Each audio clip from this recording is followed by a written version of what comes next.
What's up, guys? Welcome in. How's everybody doing? Welcome in, Nick. Thank you for the cheese times. Enrico, welcome in. How's everybody doing? We're gonna get started in just a minute. We're gonna be working on drawing all the new fish today. So be good. I'm gonna fix my bedroom lights. They're a little off. I can change their hue. We'll go with that hue. Doing great. Nice. Good to hear. Yeah, I'm doing good. Just working away at things. Yeah, time's coming up. I'm working on like setting up a couple bundles and stuff here and there. So that's going good. I need to get my publisher doing something though. Anyways. Yeah. July 17th. Not that far away. We gotta hurry and get things going. Not a whole lot of time left. But I still think we're in a good position though.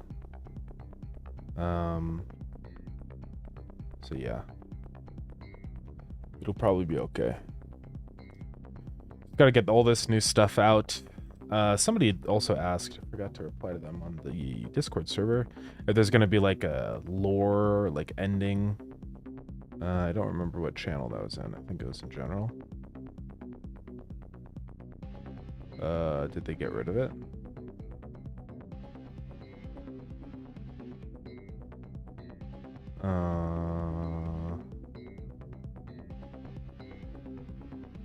I don't know where that message would have gone.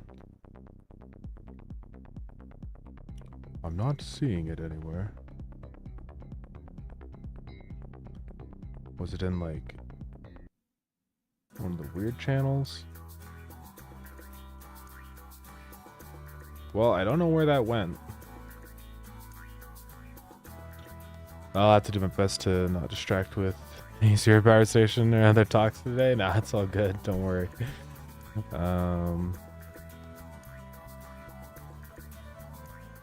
Yeah, I can't find that message, so I guess it's gone. Which is unfortunate. I was gonna respond back to it. Oh well. Okay. Anyways. Moving on. Alright. Let's lock in, guys. So we got our big list of different fish and stuff that we came up with yesterday. And we're gonna do all these. Not all of them. It's a lot of fish, but you know, we'll try and get some of them done.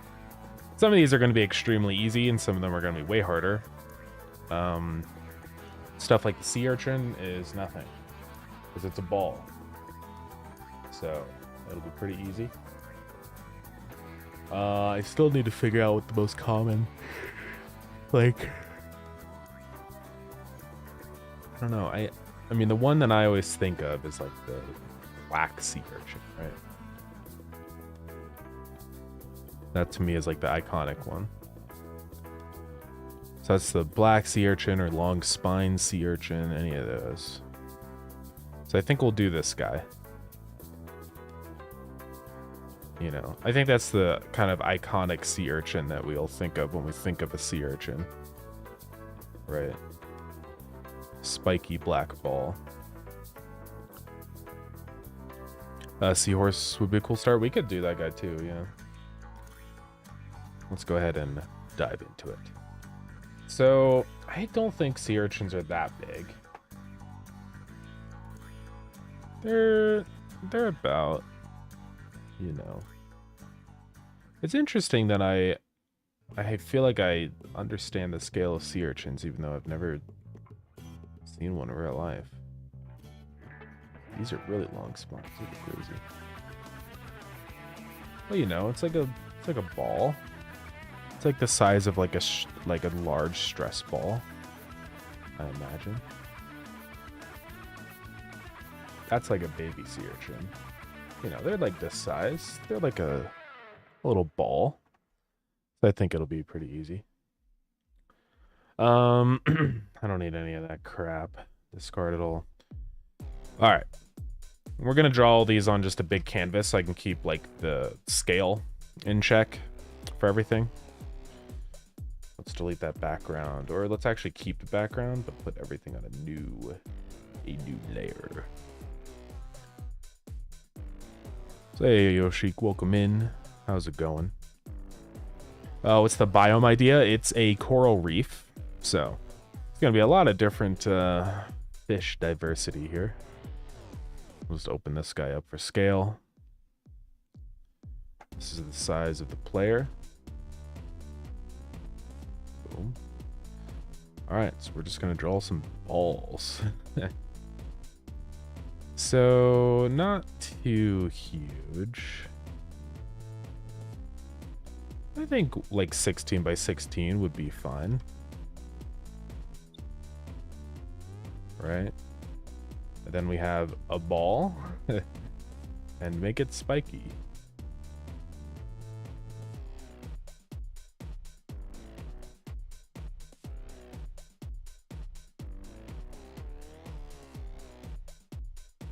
All right.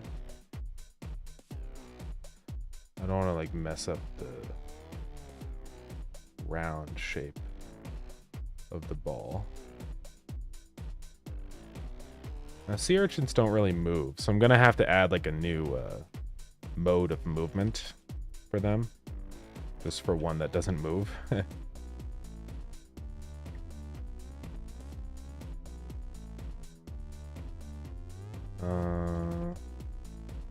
It's tricky, right? We gotta go like...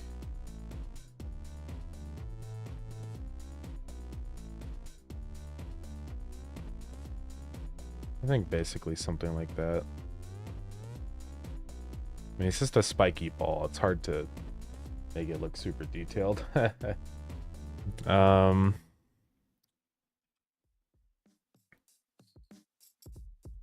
have some like spines going like in the middle. Make it kind of look like there's, you know, more spines than meet the eye.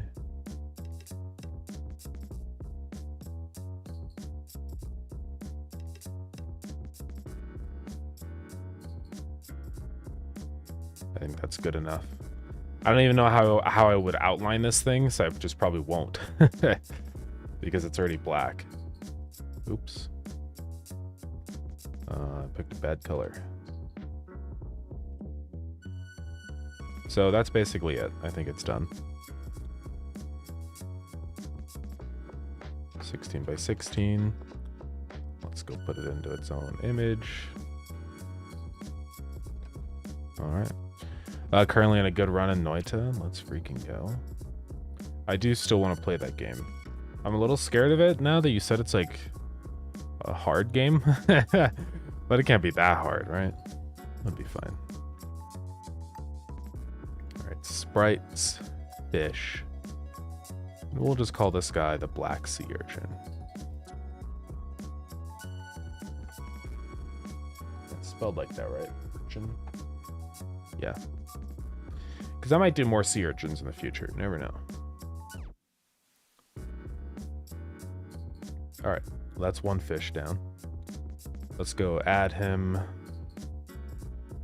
into the items table.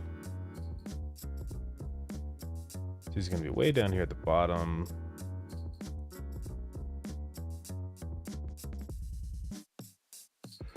Right down here, the new region, coral reef. And he's going to be a pot fish.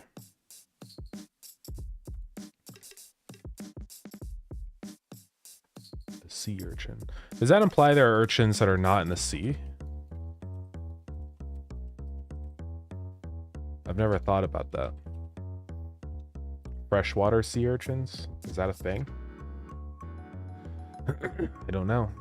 And this guy's gonna be tier 5. He's not rare. He's just common. He's tiny, so his weight's gonna be 1. What's his description gonna be?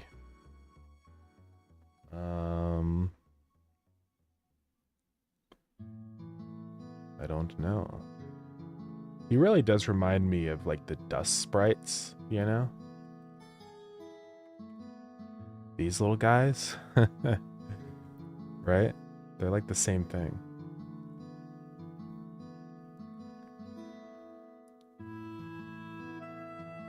So, yeah.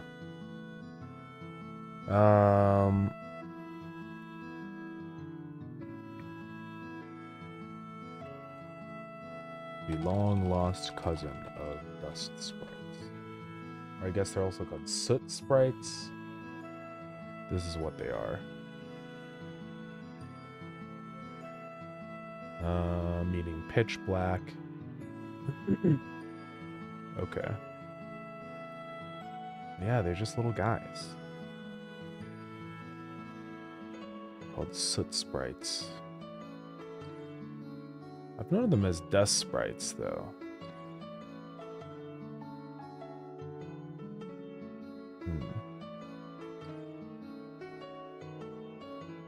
Apparently there's a guy named Jeff. Okay. Cool.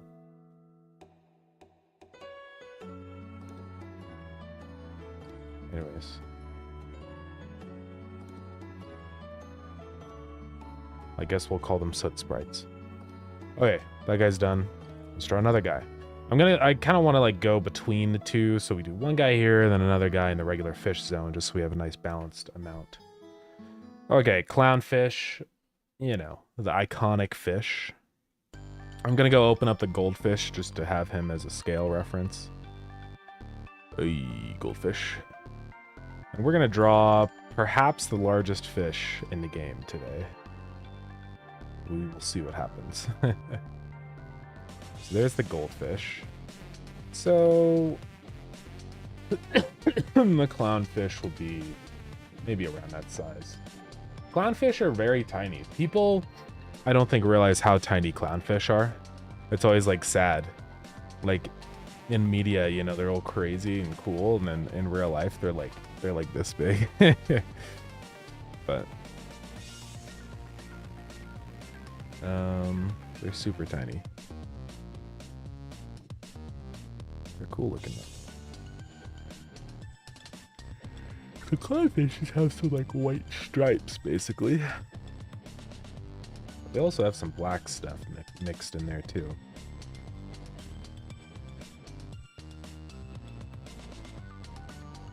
Okay.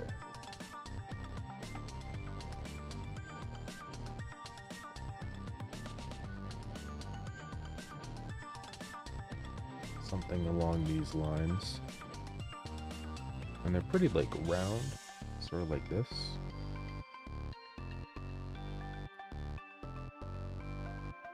I don't know if I want to go that large with their tail fin. Not really. Alright. You have an eyeball.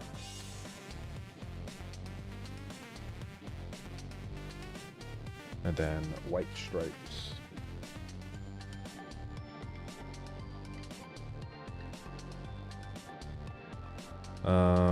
Okay.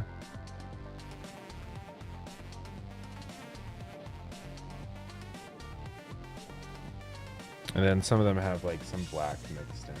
A lot of them do. Especially like around the fin area here. They're so tiny though.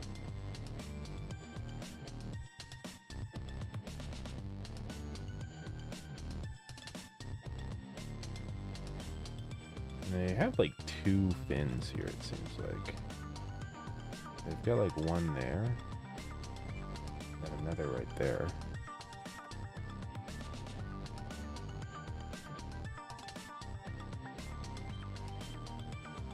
Quite little interesting guys. Outlining this guy is going to be hard because he has a bunch of black, so we'll have to figure that out. That looks kind of stupid. I'll probably shorten his face. See, it's hard because, like, this stuff up here.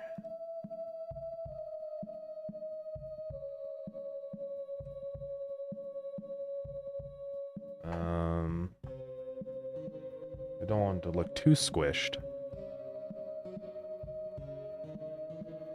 See, because they're not that, like, fat. This might be one of our, like, smallest fish, honestly. Kind of like that. That looks better.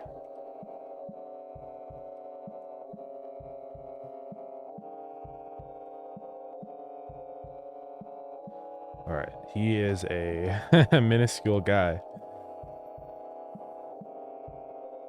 I think we all know what the, you know, description for this one's going to be.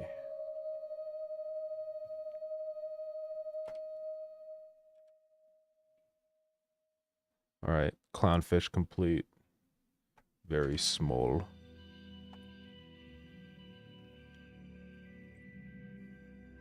All right, resize canvas.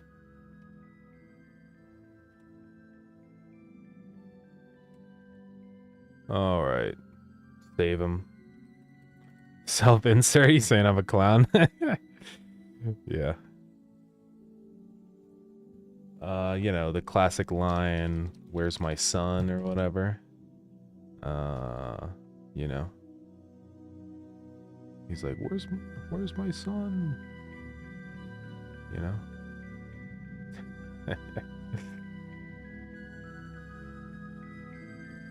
All right. Li fish. Clownfish. I believe that clownfish is one word. I believe.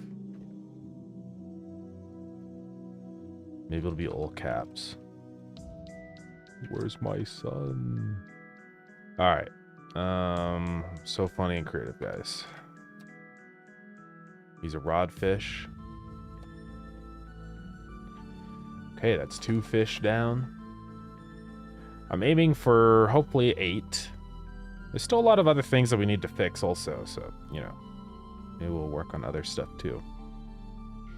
So back to the pot fish, let's work on a starfish. Now with starfish, there's like a million different kinds of starfish.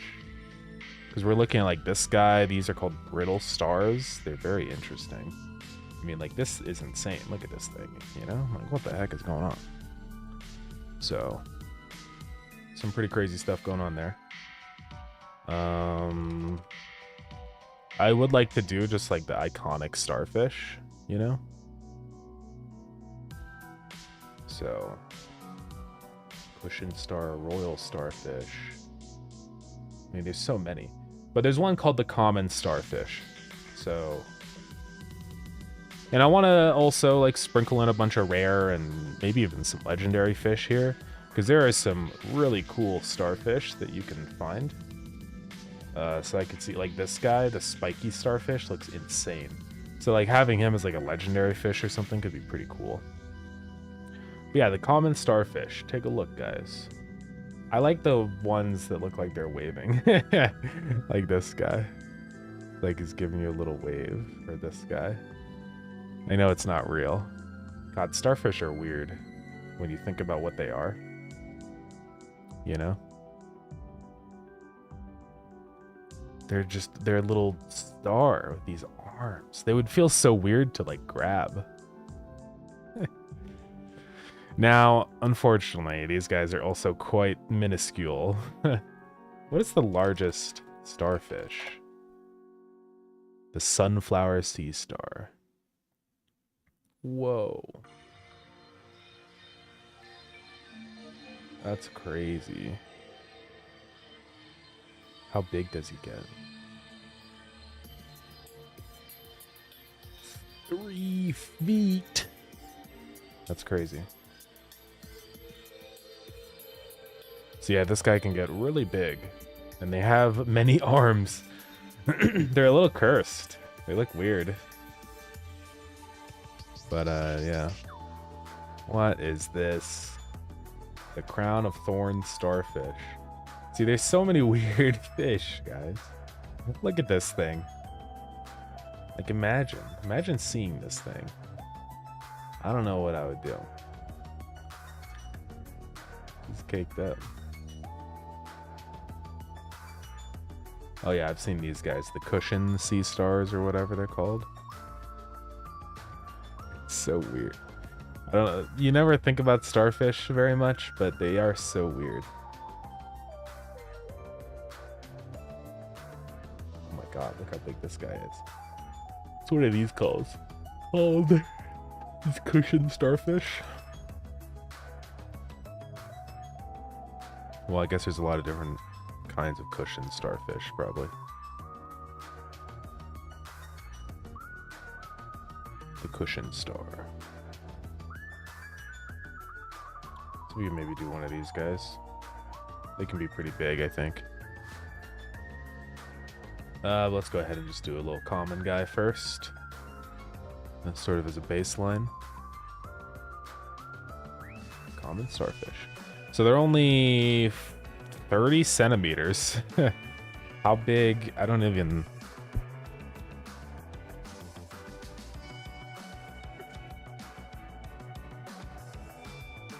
"30 centimeters. So they are this whole ruler. Is that right?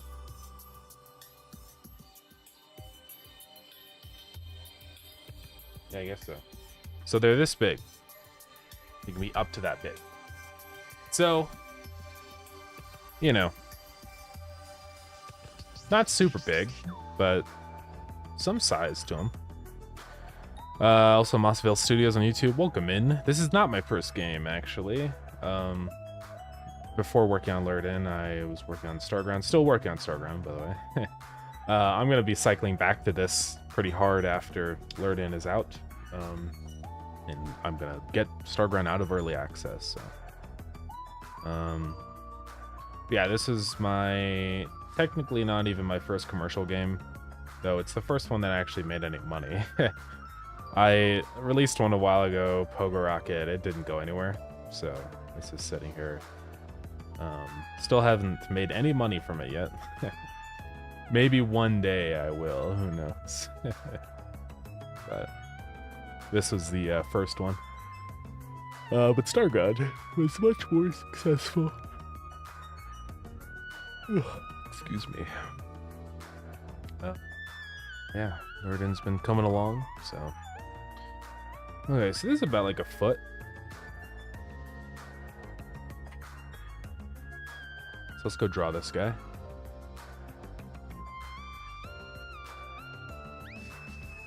So make it sort of like this size of his head or something. And I like how the starfish look old, you know, not perfect, right?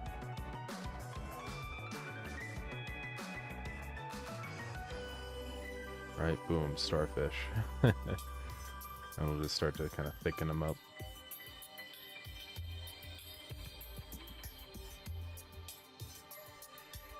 Boom.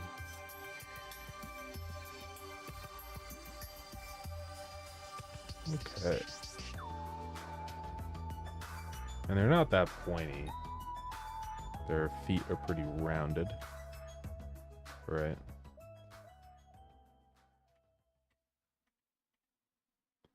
What even are these? I think they're called feet, right?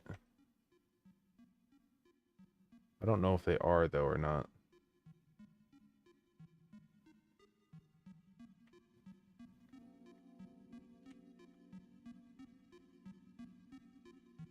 No, I'll add that pixel back. Yeah, I think that's pretty good right there. What are these called? I mean, I think they're feet. They have to be. Or no, it's like technically the feet are tiny little hairs underneath or something, right? These guys are also extremely weird. They're like the sea urchins, where I don't think they really have hearts and stuff. Tube feet. So they're called rays. Okay.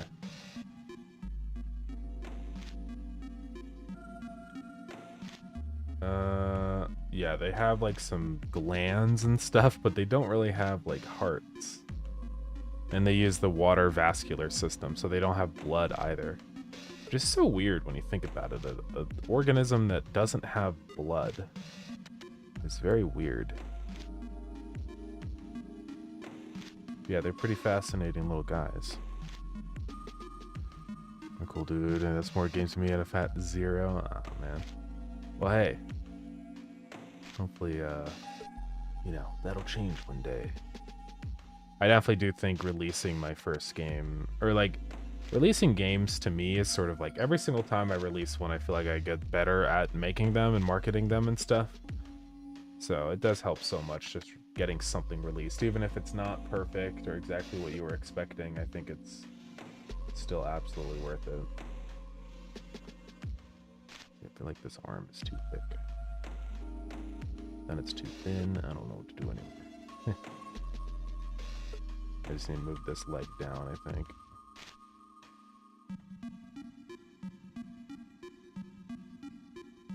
There we go. A starfish. Could thicken up the body. I feel like I need to move this leg out. Just like go, you know.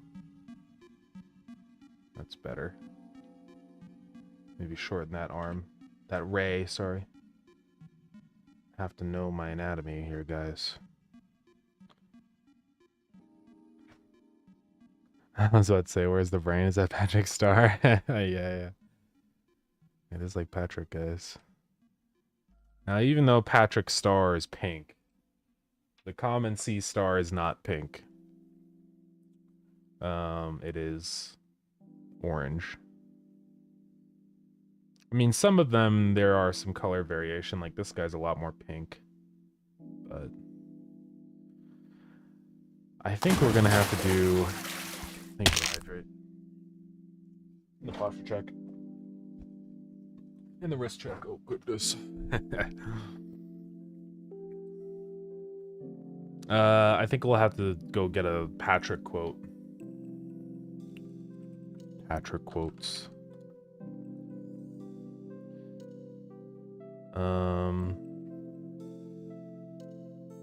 101 awesome Patrick quotes. Are these things that Patrick has said?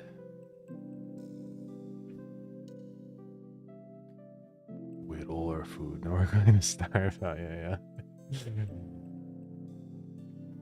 Wumbo. Wumbo's a classic, you know?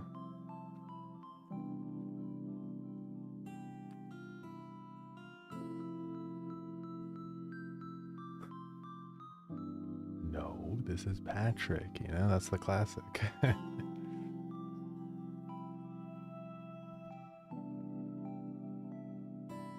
There's a lot of Patrick quotes.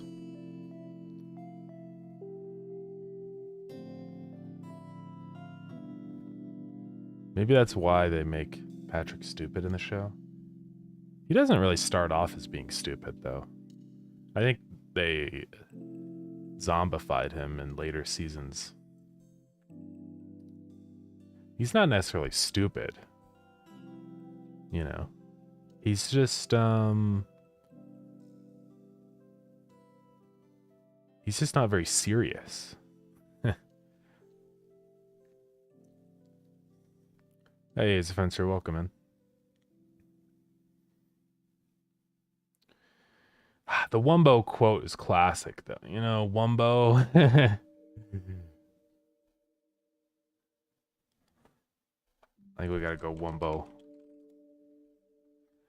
What exactly does he say?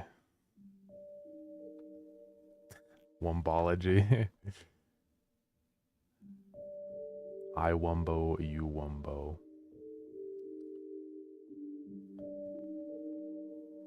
I Wumbo, you Wumbo. That's all we need to say. Yeah, we'll do that. I'll make the base color of the sea star pink. Then we'll go through and shade it.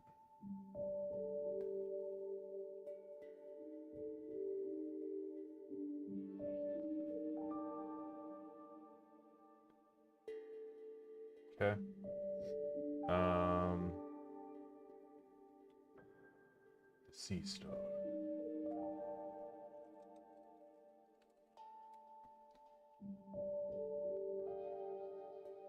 Well, it's called.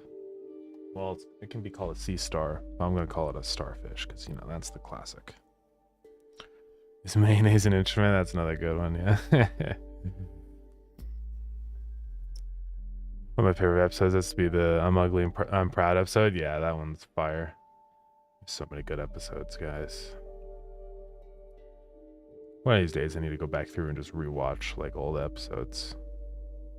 Because I probably haven't watched any of that stuff since I've in a long time. I'm just barely recalling events that happened, So, all right, so he's just sort of pink and he's got some little bright nubs all over him. Like that.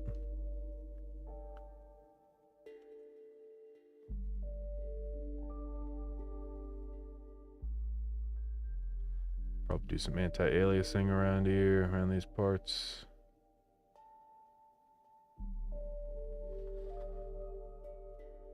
Okay.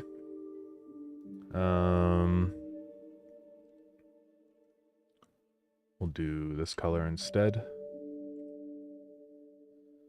think that's pretty much done. They do honestly seem to get brighter toward their the tips of their rays. So maybe we'll do that. Right, like this. That seems good. And then if we're doing that, we'll also go through and do this.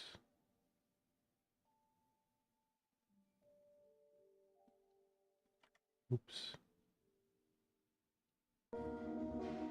Sea star. All right. Let's go put this guy in. I need to resize canvas to 20 by 18. Now this guy's not gonna do much moving around. He's just gonna kind of sit on the ground. Common starfish.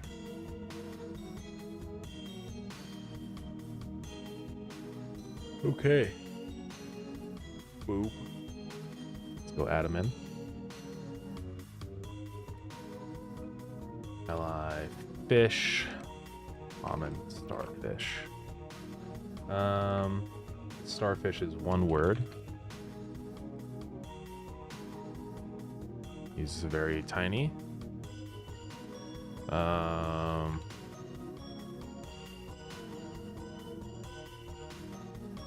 I don't know how you translate wumbo. That's not a word, but it'll be fine.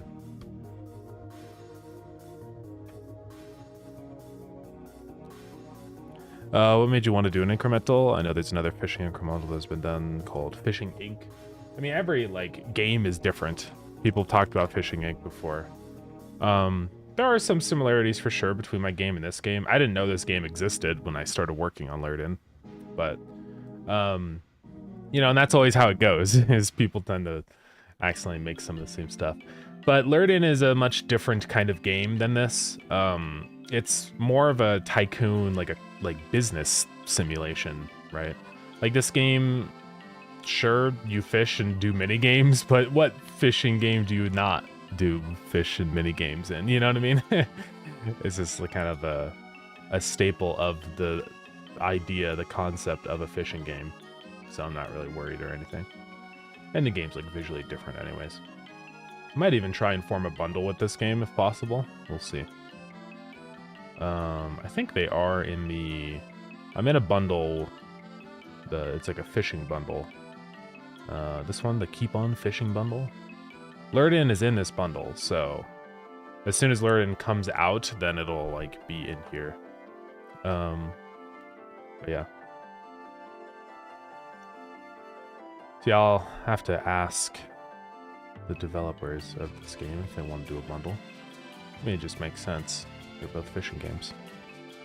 But yeah, the reason I want to do an incremental game is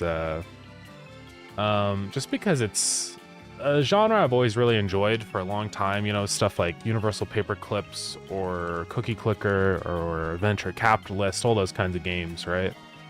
So it was always a game I wanted to make one day. And incremental, honestly, it's a nice genre because of how simple and easy it is to approach. Like, all it is basically this loop of like, get some kind of currency, you know, money or item or whatever, and then reinvest it back into getting that thing faster. It's like just an infinite loop, you know. I don't know, it's really fun to make. It's just a matter of like throwing in a bunch of upgrades and items, and it's very easy to build up. You can create a core like gameplay loop very easily, and then it's just a matter of stacking it higher and higher. Very straightforward. And there's a lot of things that just aren't expected of idle games too, or incremental games. Stuff like multiplayer I don't have to worry about because nobody cares. Yeah, it's a fun genre. I don't know how relevant it's gonna stay. One of the issues, yo, thank you so much, Abra. 30 months, that is crazy. Thank you so much for that, I really appreciate it. Let's go. Yeah, thank you very much. 30 months, that's awesome. But yeah, I do worry about the future of the incremental genre just because since it is so easy to enter into, it is insanely saturated now. You know, there is a lot of AI slop in the incremental genre. Even just the incremental Discord I'm in, it started off being like, you know, I think like less than 100 people, and it's ballooned to like 200 or 300 now, and I'm just like, going in that server, it's kind of just becoming worthless to me. It's like not exclusive enough, I feel like. But whatever. It's bound to happen because they don't have like private invites. It's just invite whoever you feel like, and so of course you're gonna get a billion people joining it. Oh yeah, this is the humphead parrotfish. Okay, he's a big guy. Yeah, 2.5 years is crazy. It is. It's awesome. I do appreciate it. Yeah, this guy, the green humphead parrotfish. We'll probably do this one just because it's cool. I think it's one of the iconic parrotfish that people think about when they think parrotfish.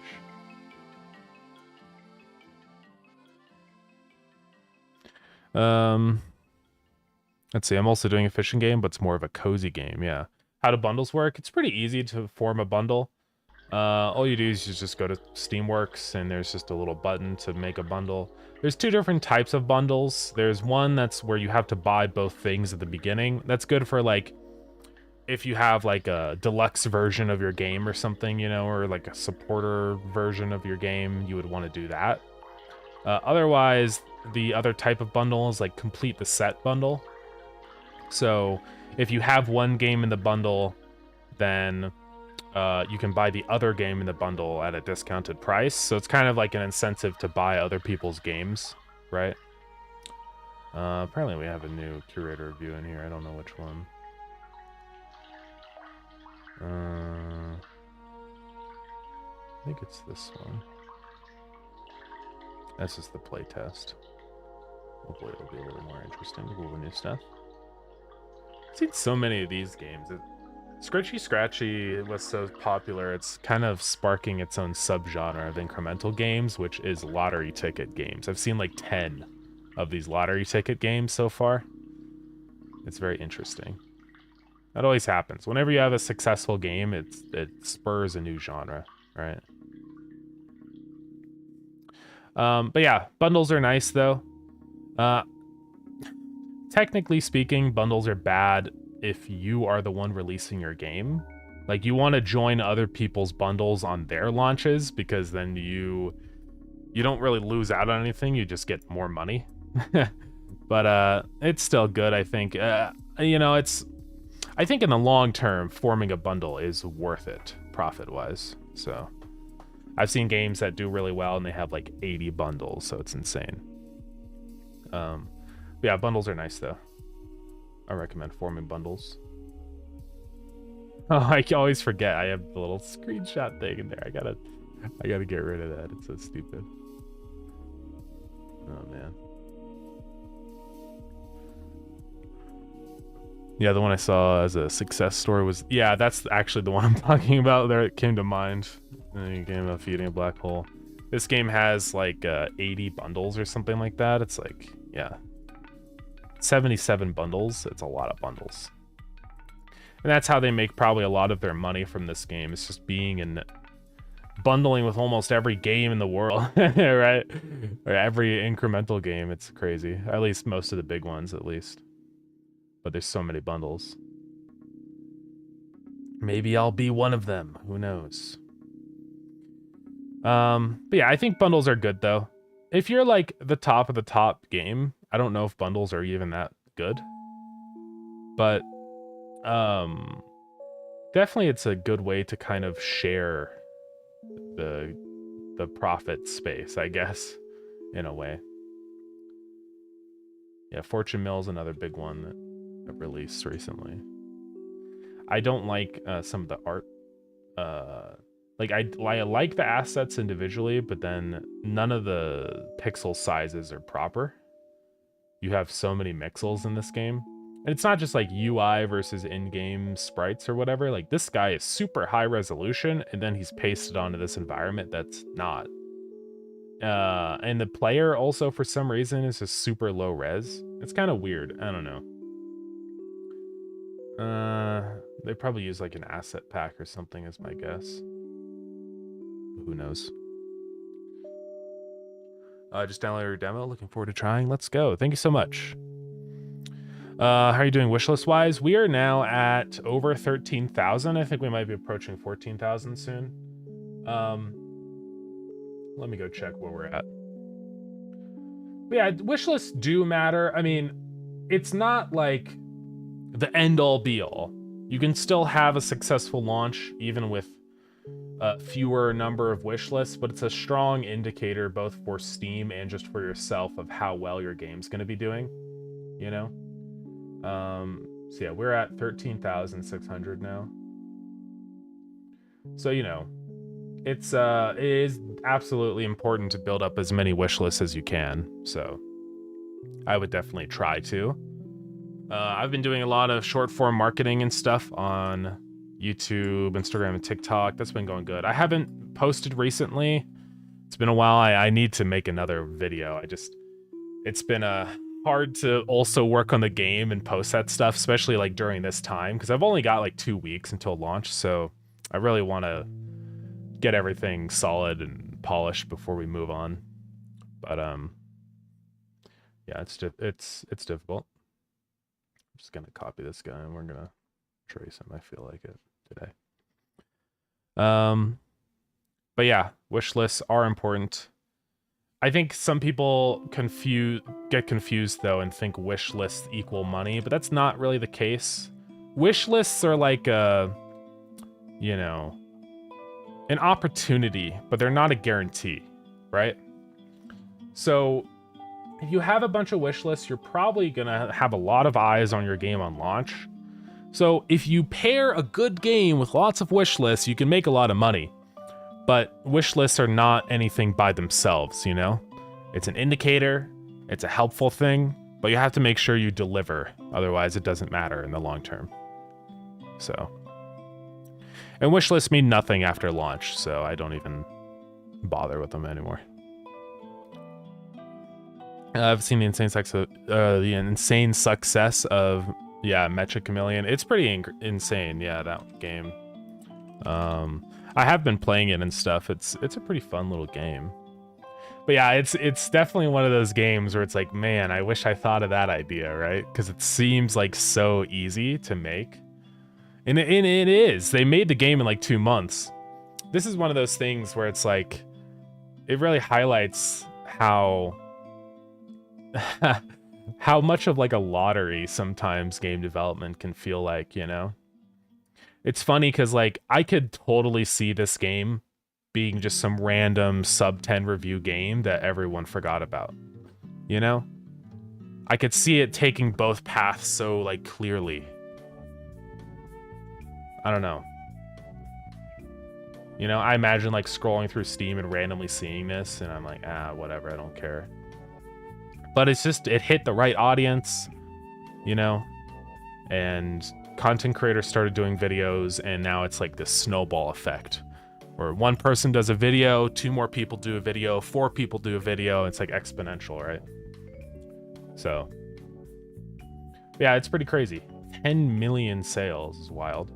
But here's also another thing too, is that it's not purely just a random explosion. Like, it's not their first game or something. They have done many other games. I think this is an important thing to remember with game development, is that they made 1, 2, 3, 4, 5 games on Steam before Mecha came out, right? So I think it's if anything, it should be taken as a sign of like, you know, keep trying.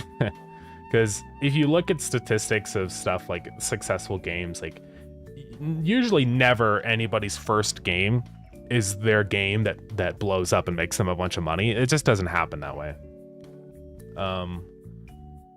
Like if you're able to release 1 game, even 2 games, you're putting yourself ahead of like over 80% of all game developers ever. Right? It's so important to endure. I think that's the important thing. So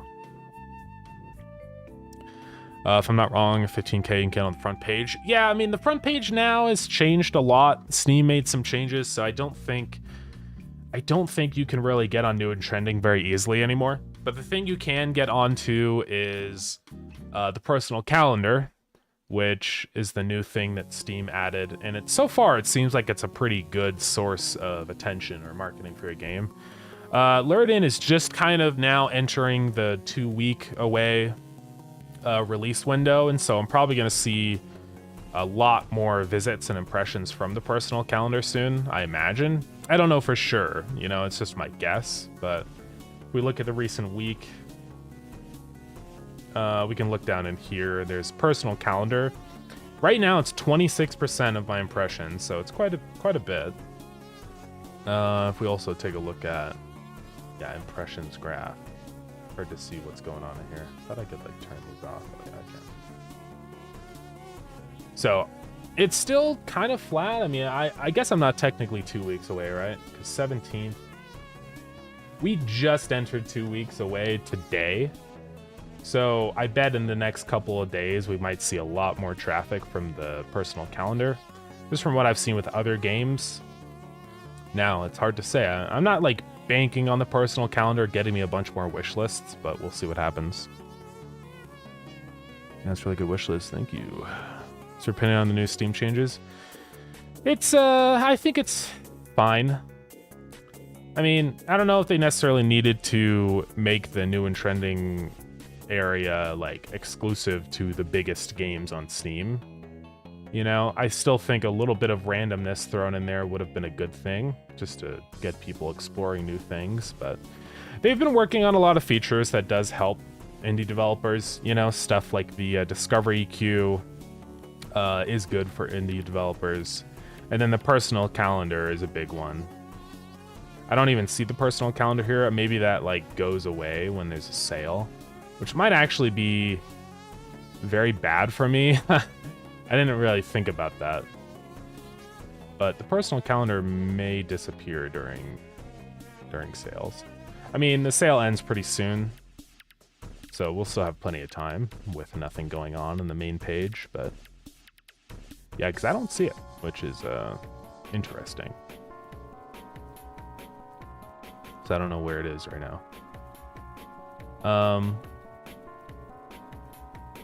It might just be like lower down or something. Personal calendar, where are you? But you know, developers anyway should be doing their own forms of marketing. Like Steam helps, absolutely, but it's not something that you should rely on, you know? Oh, it's on the recommendations tab. Oh, I may be a fool. Yeah, personal calendar. And I do like the personal calendar personally, because it actually gives me relevant games that I would probably be likely to play or buy, you know? So I like just going through here and being like, oh yeah, wish list this or this, you know? Unreal 2 is out now, which is epic. So yeah, this is like, definitely I think the time, like this is also another big thing is games released in the last month. This tab is like the first and most prominent section, right?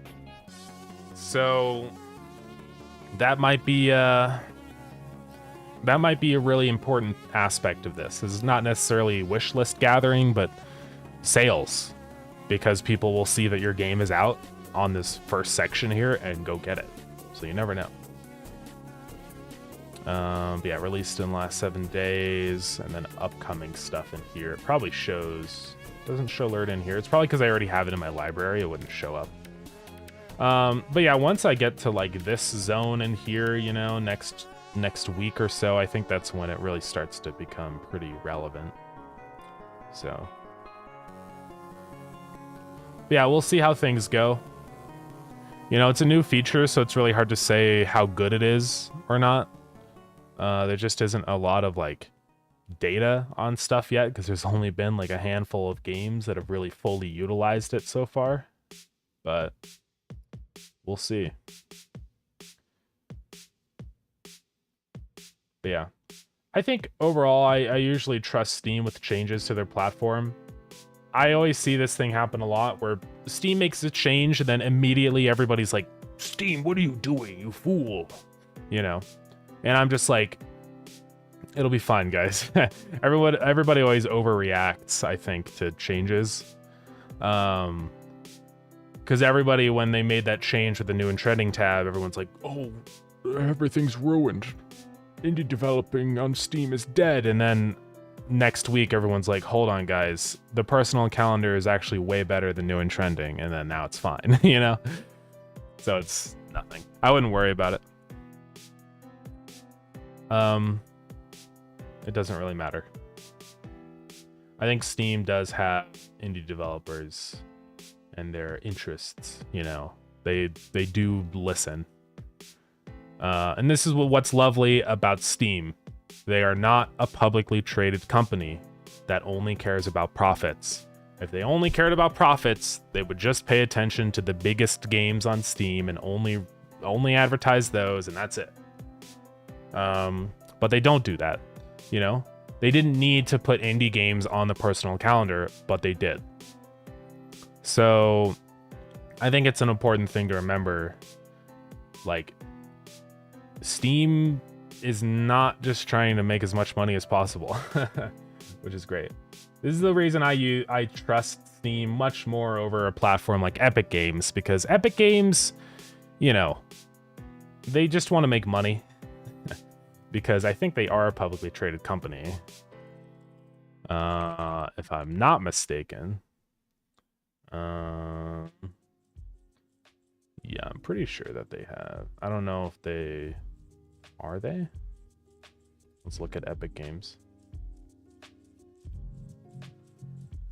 I don't know if they are publicly traded, but they definitely, I mean, time and time again, they've shown commercial interests.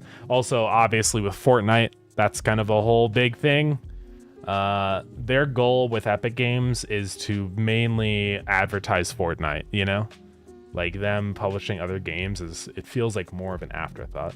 Also, they have a lot of policies and stuff that I think are really stupid. They have like an exclusivity policy with Epic Games. So if you release your game on Epic Games, you are not allowed to put it anywhere else. And I think stuff like that is stupid, in my opinion. Steam doesn't do that. Like, if you launch your game on Steam, they're just like, yeah, put it wherever you want. You can put it up on itch or GOG or wherever you want. It doesn't matter. But Epic Games is not like that, which is one of the reasons I'm like, I don't like Epic Games.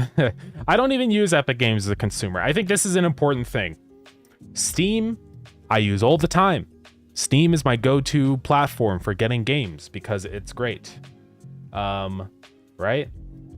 But I don't use Epic Games, ever. Even if I am gifted free games all the time on Epic Games, I don't even care. I don't open the Epic games to get them anymore because I just don't care. I'd rather spend a couple dollars buying it on Steam instead. That's how I feel about it, honestly. So I'd much rather support the platform that I actually love using. Also, Steam tends to support their developers back. They do a good job, in my opinion. But yeah. Let's see. I actually studied. I think it's a mix of creative expression, skill, viral, funny moments. Yeah, it's got a lot of things that check off boxes, Mecha, right? So, I mean, it makes sense in retrospect that it's a successful game. You know, it's just one of those things that seems so obvious. It's like, man, I wish I just did that.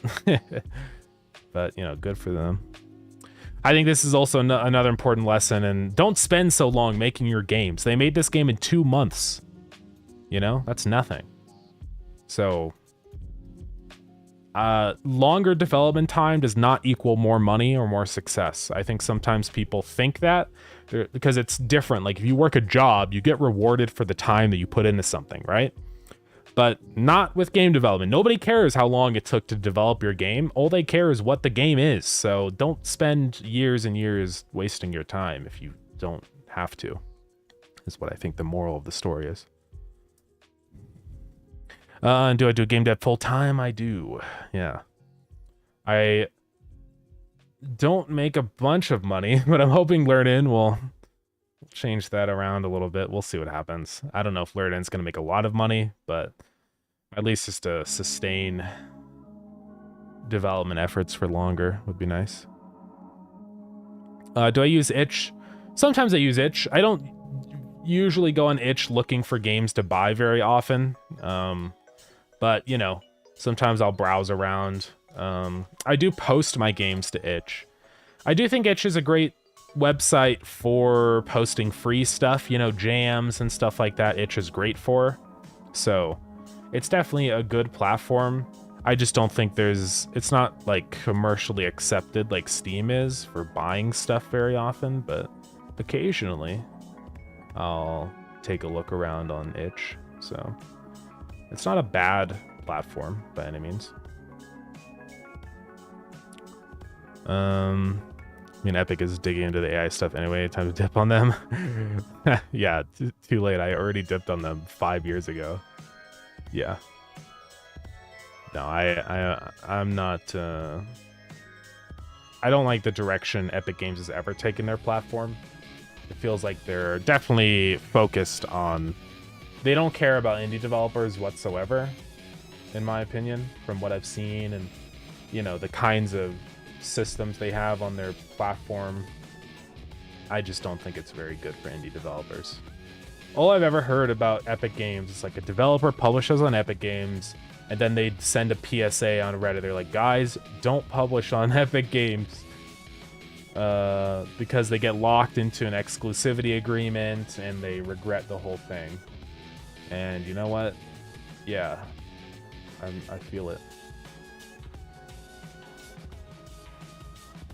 Hades was successful. I mean, that game's kind of an exception because it's a big game.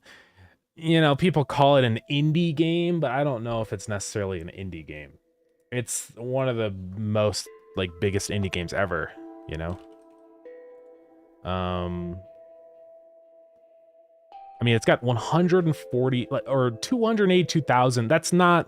This is one of the biggest games on Steam, let alone indie games, you know. I don't know if you can really count it as one. Made by Supergiant Games. Like, they are an independent studio, but the way I think about indie is not with studio size, or like, or it is with studio size, like not with whether you're independent. Because if you technically think about it, Epic Games is an independent developer. Fortnite is not an indie game. You know what I mean? It doesn't make any sense. So once you're to this scale, releasing games, also like look at their previous games too. 28,000 reviews, 27,000. Like they were making millions and millions of dollars well before they ever worked on Hades. So I wouldn't really even classify this personally as like an indie game. It's too big. because they have so much funding behind it. Probably there's probably a lot of people developing this game, I would imagine. This is not just like one person worked on this in their spare time in between jobs, you know? So yeah, if you're a big, massive developer, then maybe Epic Games would be worth it. But if you are not already a millionaire, it's probably not a good idea. But Yandere simulators are perfect. Yeah, it's such a great game. It runs so well and stuff. Yeah.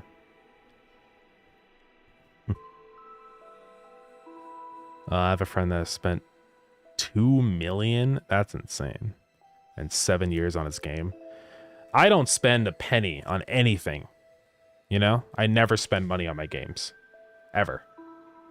I don't spend money on advertising. I mean, sometimes. Usually though, it's in retrospect. It's not like I don't spend like I don't drop $800 on Reddit advertising or something. You know, I don't ever pay people to draw capsule art. If I ever do spend money, it's usually spending it on like friends that help me with stuff instead of outsourcing and giving money to other companies. You know what I mean? I just think spending is a great way to turn a potential success into a not success anymore. You know? Like if I spend $0 on this game, I am guaranteed to profit, you know? Or at least break even. But the second I start spending hundreds and thousands of dollars on advertising, that's when now I have this like bar that I have to hit, and that's never really a good thing, I think. Fortnite probably started as an indie game. I don't know how big Epic Games was before Fortnite, honestly.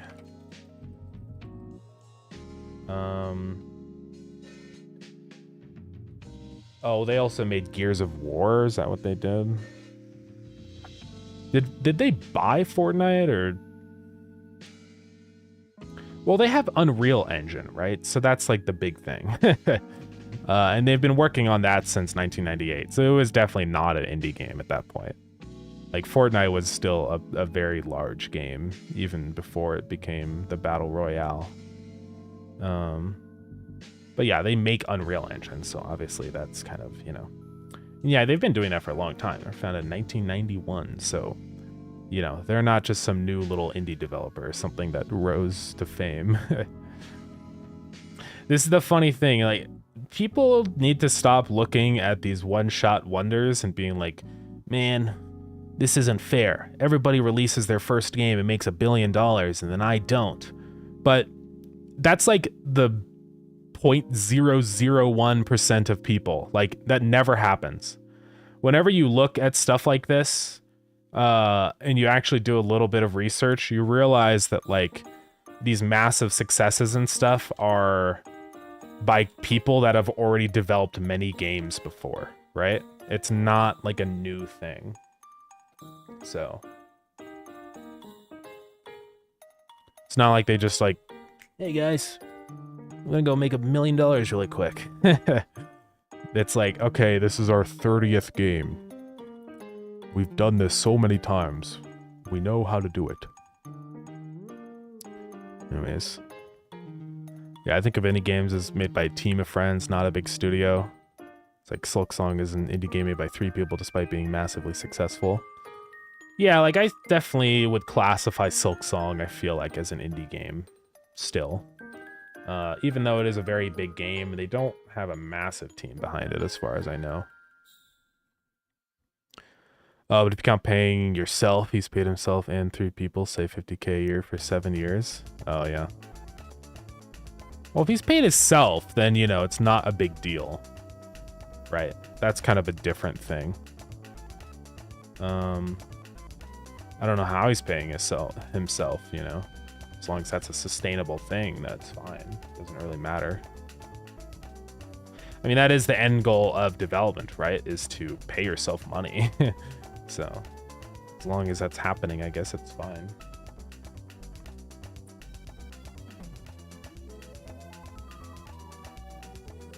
Okay. Okay, we're gonna draw this freaking guy.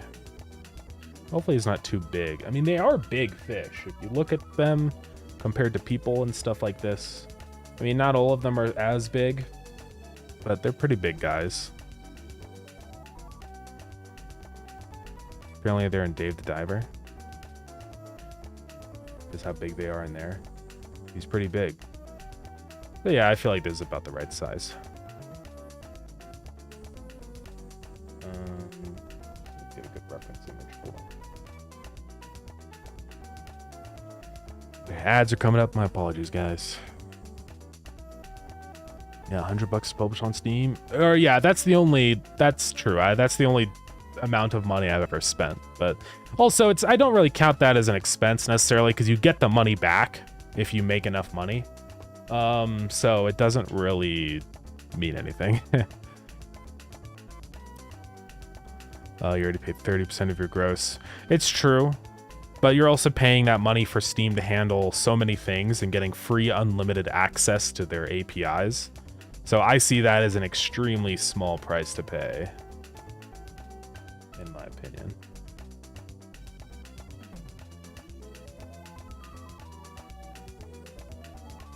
Yeah, people always, I don't know why Steam, but people hate on Steam so much for that, where they're like, they take so much of your earnings, it's not fair. Epic Games doesn't take as much.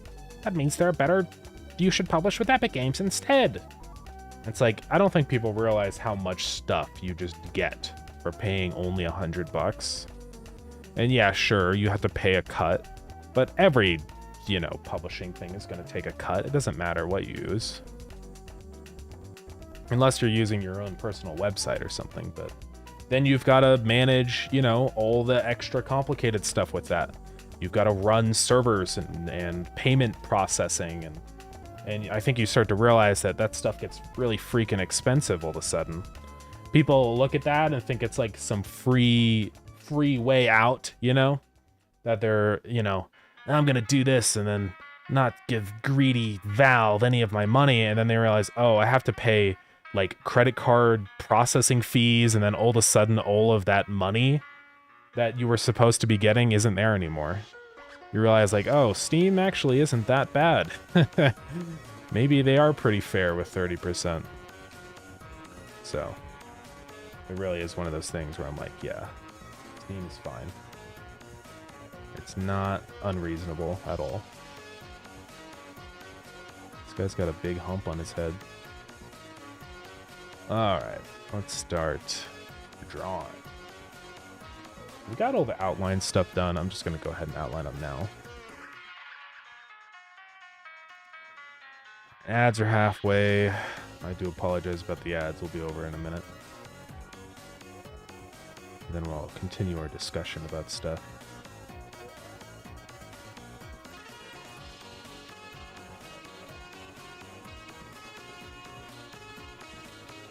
Okay, this little bin down here. I might move that up like that. Let's see, it's kind of like that.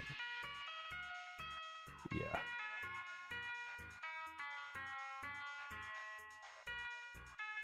Oops. Okay. Let's figure out colors and stuff here. I think he's going to be he's sort of like a green, bluish color. I don't have that specific shade in my palette, but something along these lines. He's slightly more green than blue. I'll probably do his fins as blue, and then his body is green. It'll work. Then he's got the beak over here. Right, ads are over. Sorry, everybody, about that. Imagine making Blatro. Yeah, I know. Blatro's made so much money. It's pretty insane. But again, that's like a rare event.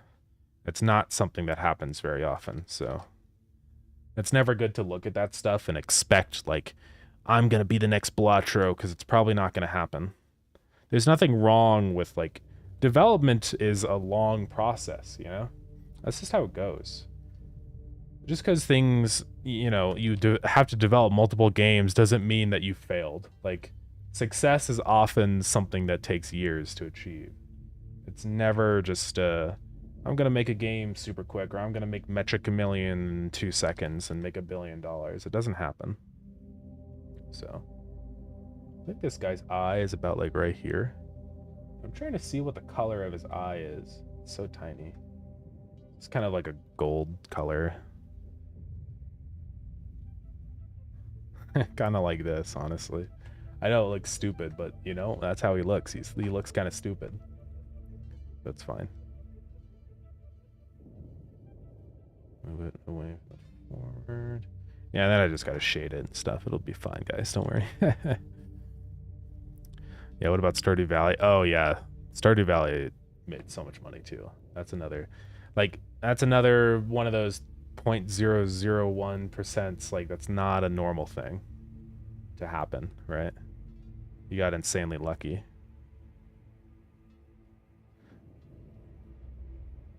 Okay, put that there.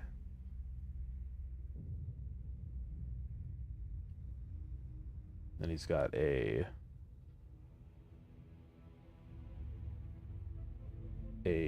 fin over here.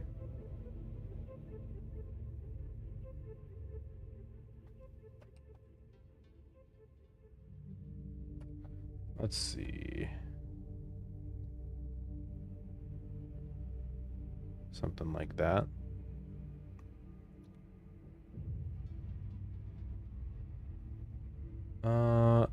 That'll do. Actually, let's do this. That's better. All right, this is pretty much our guy. I'm gonna decrease the height of that down there a little bit. Also do that there. Now we just got to go through and shade it and stuff. Anyways, let's see here. If I want to make art with my games, don't care about money, just the pure experience and fun. Well, yeah, then like it's whenever I say that like you shouldn't spend years and years on your project and stuff, that's kind of specifically referring to making a profit, but it's not the goal for everybody. Some people don't really care about making money, and honestly, I respect it. I wish I was in a position in which I didn't have to care, honestly. I would love to just make games for fun and only do that. Like, that would be sort of the ultimate goal. For me right now, though, at least, like, making money is the way that I can achieve that goal, right? Because if I can financially sustain myself, then I can just make whatever game I want, and I don't have to worry about it being profitable. So that's my ultimate goal. Hopefully one day it's something I'll be able to do. But it'll be a while. Publishers take more than 30%, and they don't have 30 million users to put your game in front of. Yeah, publishers are one of those things where I don't know if it's really always worth it to go with the publisher. It really depends on your situation and stuff. Like, do you need funding right away and things like that. I think some people have this idea in their head that they can't make a game without a publisher, but that's not really the case. I think it's important to understand what publishers actually do and then decide, right?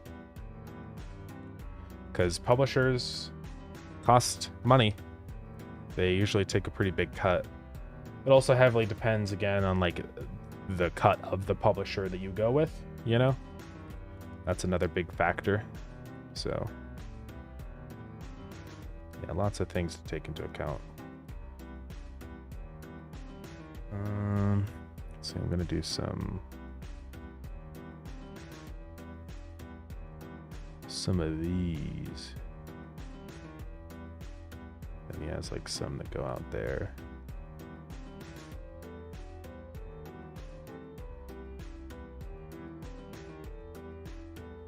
Okay.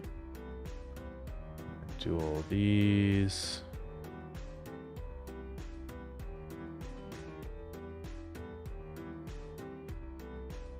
Almost there, guys. Usually it takes a lot longer to do the larger fish like this. Just, you know, because their resolution is so much bigger and they have way more detail. So, but I think the other guys will be a little easier. Well, the one guy that is going to take a really long time is probably going to be the whale shark. He's going to be a little bit of a pain, in all honesty. But it'll be fine. We'll figure it out. Okay. I'm going to shade his body.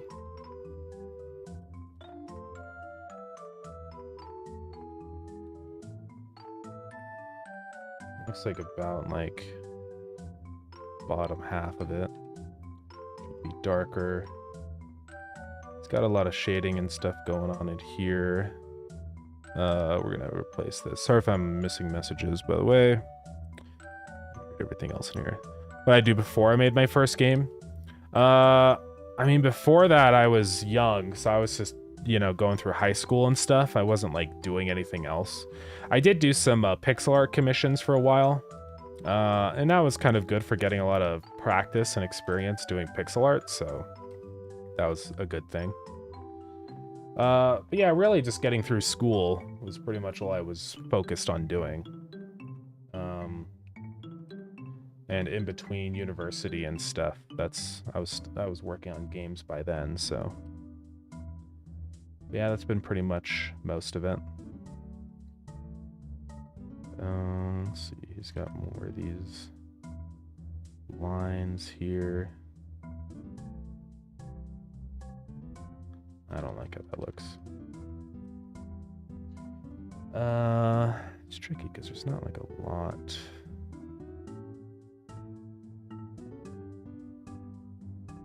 I don't know how I'm gonna make this fin look good.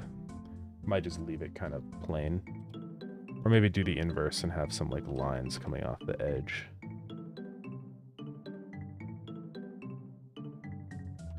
Then maybe...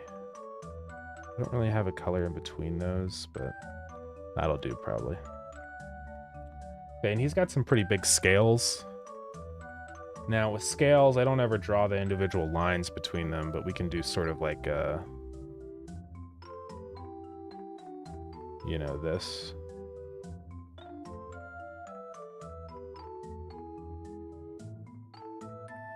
Just kind of imply that there are scales, like maybe not make them so big.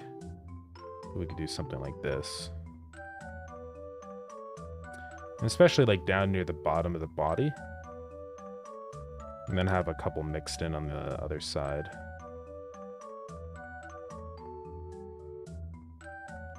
This helps transition those two sides. He's probably shiny, I imagine.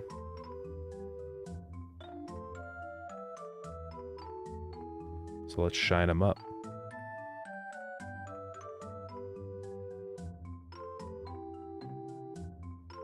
Okay. Oops. He's getting there. Let's see. I make one of my favorite games, if I call it correctly. Oh yeah, thank you. Yeah, Starground. Thank you very much. I appreciate it. What's your favorite game you've played in the last year? Well, probably Factorio. Thank you for the cheese time. Factorio didn't come out last year or anything, or this year, but Space Age did, right? So, or well, in the past 1 year, not this year, but you know what I mean. When did Space Age actually come out, though? Now I think about it. What? 2024? Okay, it's been out way longer than I expected.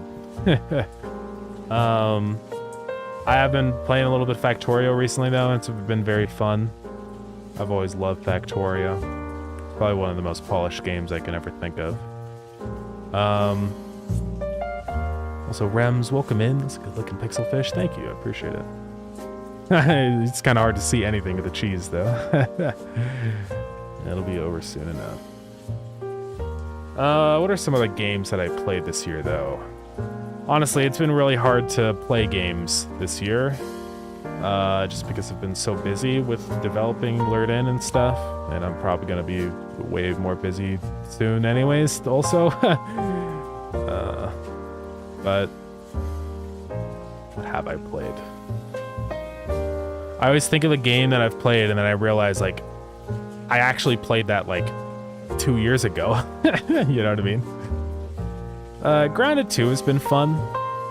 It's got some problems that need to be worked out. Actually, you guys can't see it, but here, let's pull up the little window. Guess my cheese time's too good. Otherwise, it'd be another apocalyptic cheese time. But Grounded 2 is pretty fun.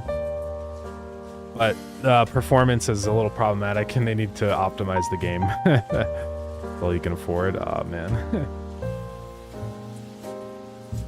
Oh my god, guys. Well, we're just gonna have the window up now.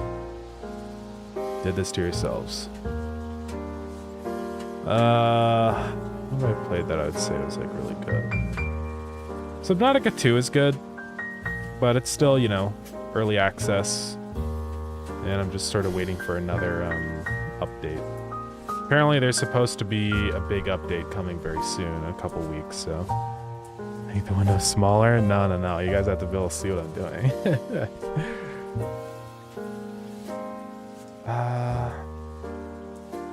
Yeah, 17 Waves actually fully came out. I need to play that game. What else have I played? I still need to play Besmirch. I haven't played that game yet. I hope Rift Fishing comes out someday. I played Star Rupture. It's kind of eh. It's fine, but it's got a lot of issues.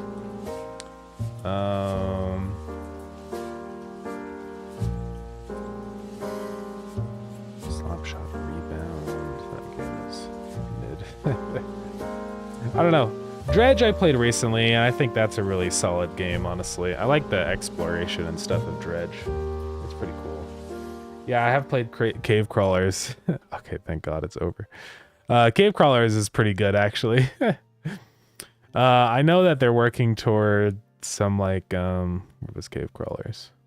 Cave Crawlers. I think they're going to be working on, like, a big UI rework and stuff. I think that's the biggest issue I have with the game. It's just the visuals. The models are pretty, there's no texture to anything, so it's kind of ugly. And the UI is sort of gross. I think they need to improve the UI, in my opinion. But it is a good game, though. I've been playing it a little bit. It's kind of fun.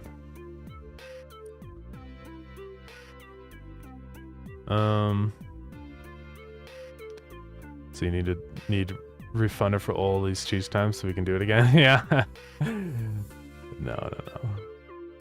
It's part of the cheese time, guys. I gotta open up the window.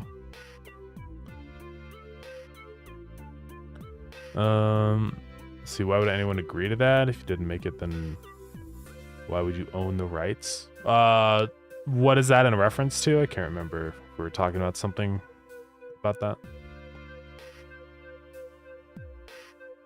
How long have I been working on this game? Do you think it's better to release a game every year than spend remaking it super polished, etc.?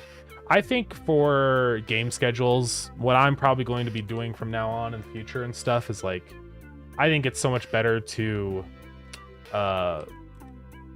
you know, get a game out like every 6 months. And you can go back and polish stuff if you feel like it needs it.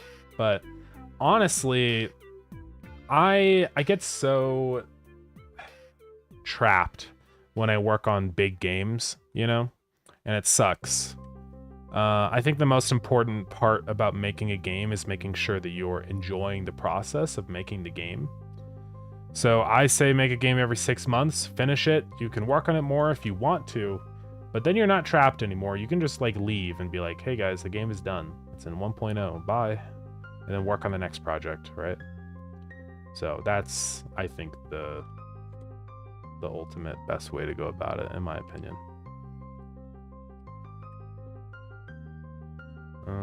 Let's fill this guy in over here.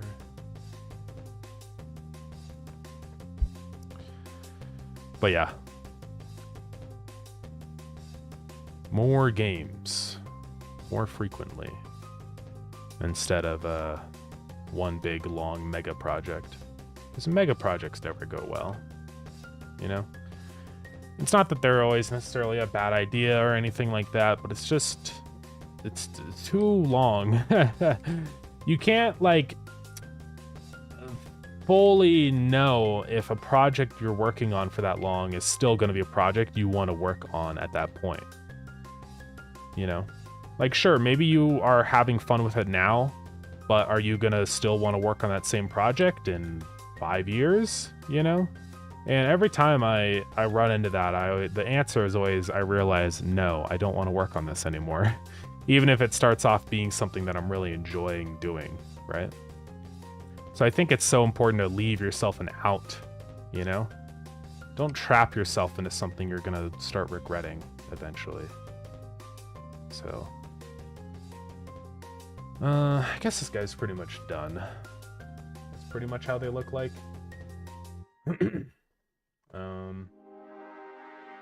Probably close enough. Just looking at some more images. I mean, they're pretty straightforward, guys.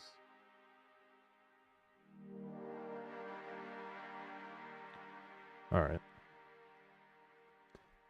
Also, let's add a little sparkle to his eye. A glimmer. And let's compare this guy to the other guys. Looks good. There's go. He'll probably be a weight of 3, I imagine. Thank you for the hydrate.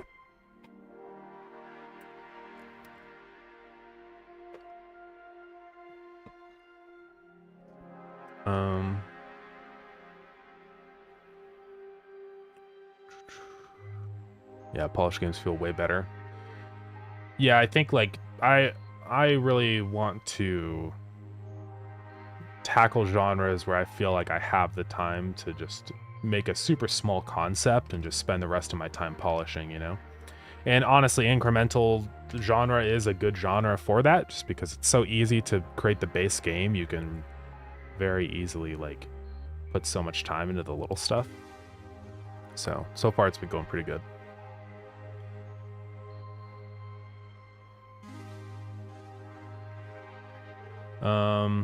Never played Factorio. I think Satisfactory looks more my vibe. That's fair. I've played both. I strongly prefer Factorio. Satisfactory isn't a bad game, but I just think it's not nearly as like smooth of an experience playing. You know, Factorio runs so insanely fast. I've never once dropped below 60 FPS ever. Like, it's just, it runs perfect, and you can build to your heart's content. I think it's very hard to ever build a factory that actually impacts your TPS significantly. You have to like put thousands of hours into a save, so it's pretty wild that that's a thing. It really does feel kind of boundless. And I just think that there's way more content to explore, and I like the progression. The progression Factorio feels way more rewarding than Satisfactory.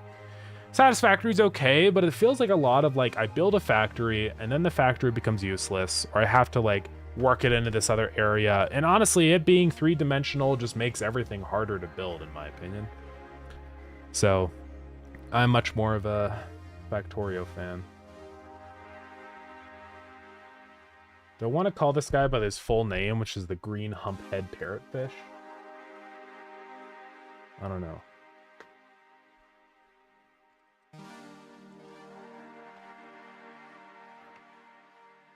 It's a long name, but it'll be fine. Boom. We'll see if it's too long. I'll name it and go look at it in like the areas. I could drop the green and just call him a humphead parrotfish, probably.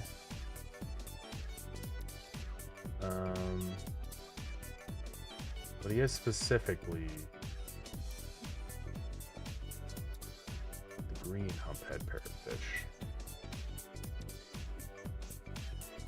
They also call them bump head because they have a bump on his head. Let's just call him the hump head because it's a little shorter. I think it'll be easier. Oops, that's the name.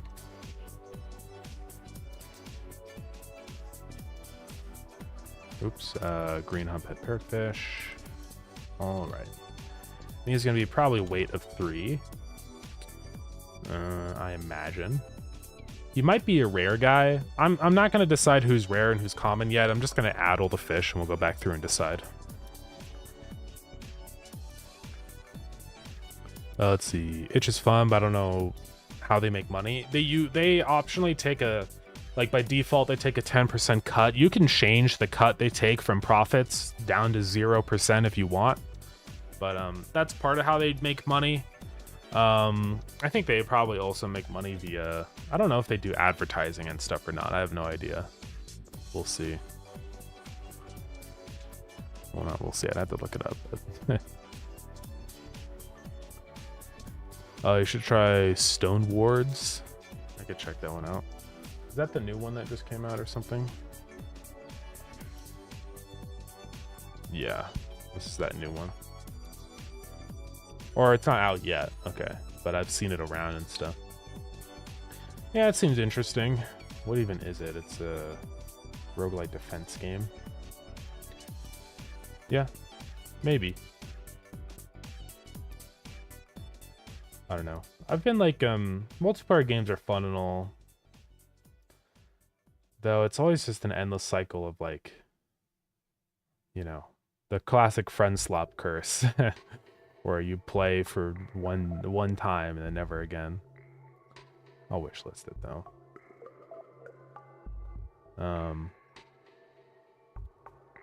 Dwarves? Okay, I'm buying.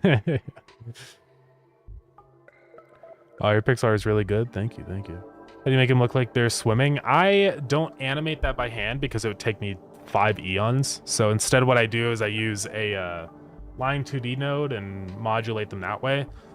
I am going to add another like method of swimming motion soon, so we're going to work on that maybe before launch. I don't know, we'll see. But I'll show you how that works in just a minute when we add these guys in. Also, you're suggesting the Maori. Oh yeah, I want to add this guy in too, probably.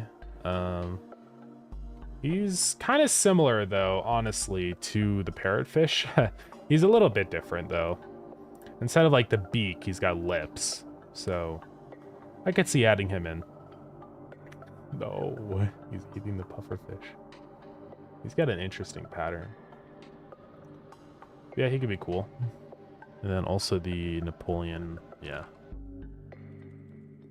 I think it, or is it the same guy? Oh, okay, yeah, they're the same. The Napoleon fish, yeah. Yeah, I could see adding him in, maybe eventually. So what's the description for the parrotfish gonna be?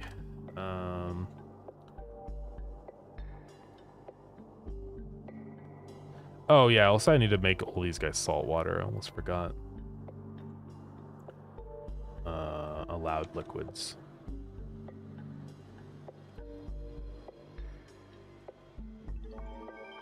All saltwater. Alright. And parrotfish, what would his description be?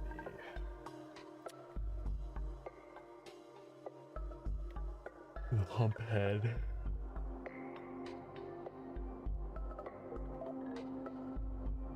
I don't know. It's so hard to come up with the descriptions, guys.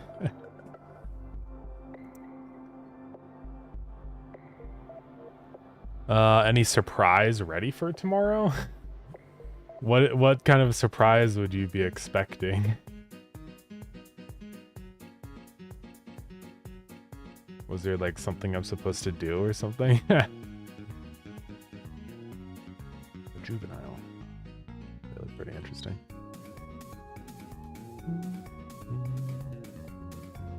They live up to 40 years, which is wild.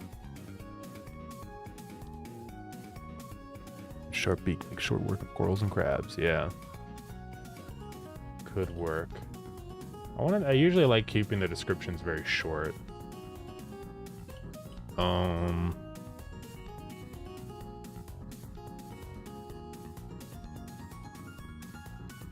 Crab and coral destruction machine. That'll work. Oh, for July. I forgot tomorrow is July 4th. Maybe I'll add in the America fish. No, I don't know. I wasn't planning on anything, but yeah, I did that art for Starground, yeah. Maybe I'll add fireworks into Starground. It is like an important July 4th because it's the 250th year anniversary now. Will I make it? I probably will make it to the 300th anniversary. That's going to be a crazy one, guys. In 50 years. When I'm 73. Yeah. I'll probably be alive. Well, you never know. But it is in line with a typical lifespan, so it's possible that I will be around. We'll see.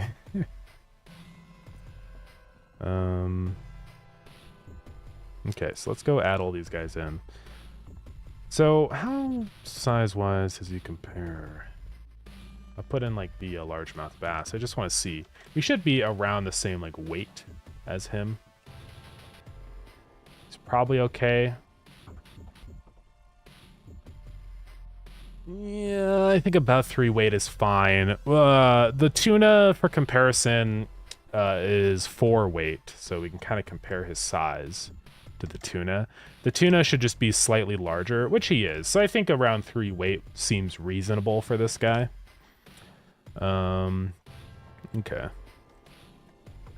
Let's go in. Because don't worry, guys, we're going to have some big fish. We're going to have a whale shark. I don't know. It's going to look a little stupid, probably, because of how big the whale shark is. It might actually look dumb. But it'll be fine. Don't worry. He'll just be a very large guy. Because he's really big. He's like, what? 40 feet long, so I don't know how it's going to work. I don't know. We'll figure it out. Why did my game get so loud? Oh, right, I was testing audio stuff. Okay, let's give all 10. So anyways, sorry for the wait on this, but this is the way I animate the fish in here is I just animate them with like a line, like procedural animation basically, right? Because I'm not going to spend the time to go through and, you know, do that manually with every single, hand animate the motion of every fish. That's way too much work. The humphead parrotfish. There he is. So he should be worth quite a bit. That passive is wild, 480 per minute. So I can put him into here. We should see him swimming around. Yeah, there he is.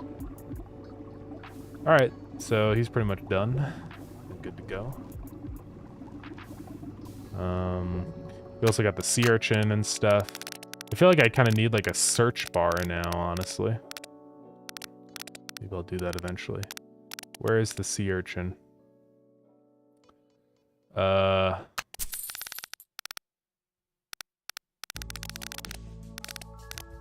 Is he not here? Oh, there he is. Black sea urchin. And then we got the clownfish and the common starfish. I need to set the swimming modes on these because as you can see, the sea urchin is swimming. It's not supposed to happen. I'm gonna get him set up so that he's just completely stationary. The clownfish are good to go. Same with the starfish, probably. I'll just make them not move. Because they don't really move around like this. This is not normal starfish behavior.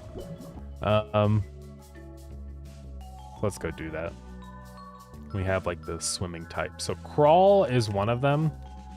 What I can do for this, what I'll probably do is just set his swimming type to crawl. And then there's another property for the crawl, which is like the animation multiplier or something. The swimming animation factor, and I can just set that to like 0. And that basically stops them from moving. So we'll just do that. So the starfish should move very slowly. The sea urchin, I don't think should move at all. I don't know if they have the ability to move. So I'm just going to set him to 0.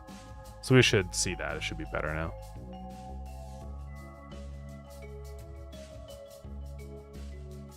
There's no way you have the same age as your brother. Yeah. Is your brother 23? Are you saying it's surprising how old I am or how young I am? Alright, look at these sea urchins. Somehow they're moving. Oh, do I not multiply the crawl animation by the animation factor? I might not. So let's go fix that. We have to go into the fish. Too young? Yeah. I don't know. That's how old I am. Where do I do that? Or it's in like when I move positions. I think I have a separate method for that. Shadow stuff. How do I do that now that I think about it? Do I change my position anywhere? Global position is equal to that. Okay, call find target. So then this. Okay, here's where I'm creating the tween. So travel time, its distance, velocity. I'm now going to multiply that by the swimming animation factor. So I think I can say fish data.get swimming animation factor. Yeah. So hopefully that'll work now.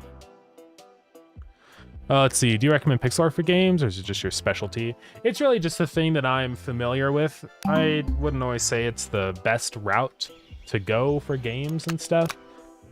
Something I do see a lot of the time is people will hate on pixel art a lot. I get that all the time. Where people are just like, this game looks terrible and old. You know, end yourself now. And I'm like, okay. Don't care. I don't know. Some people really hate pixel art for some reason. So you are kind of opening yourself up for some potential criticism if you do pixel art. I think pixel art personally is easier, but again, that's personally.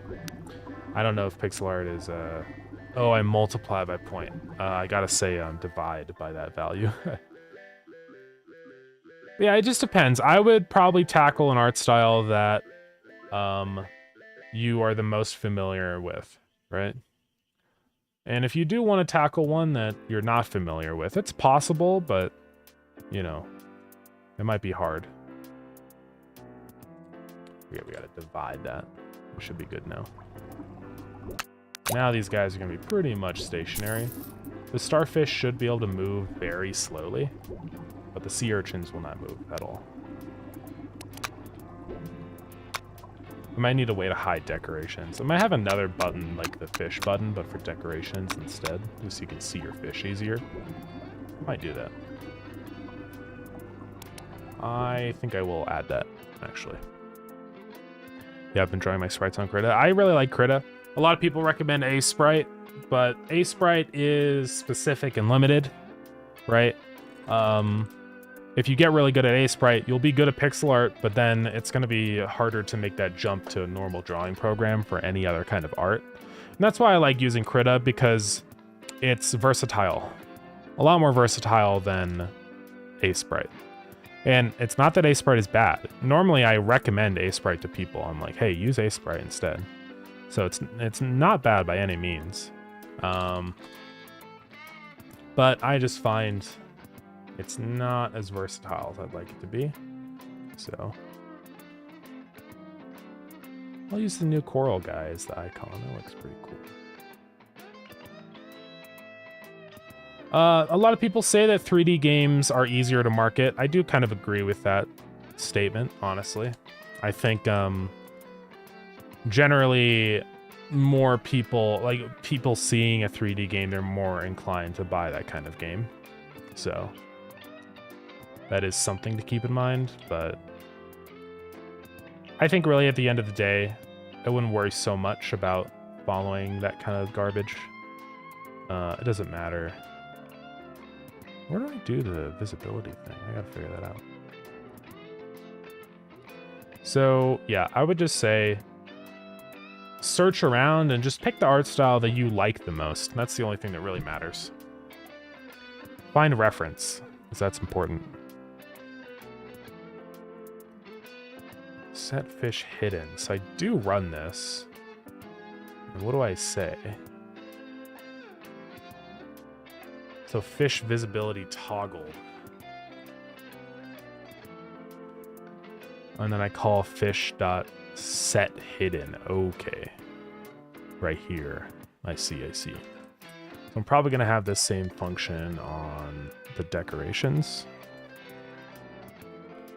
What is it called? I think it's called decoration.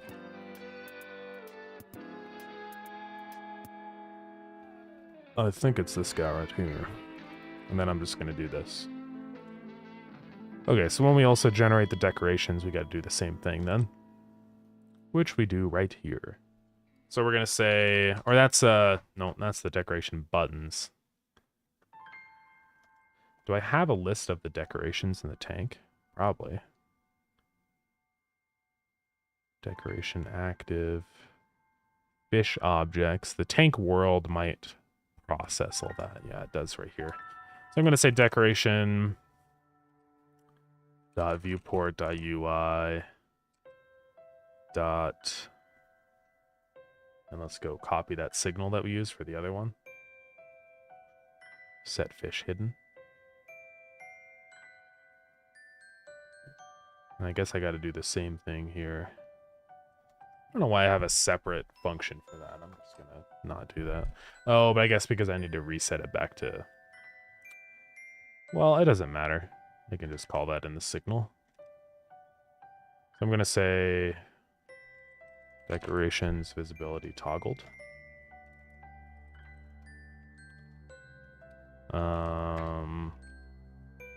Value. Okay. So whenever we press that, we're going to do that. And we have fish hidden. Ghouls false. They will not be hidden by default.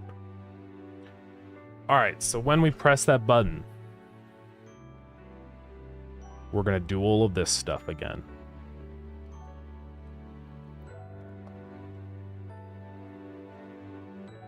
So... Okay, I guess this is why I do it this way. Yeah, we'll just do it.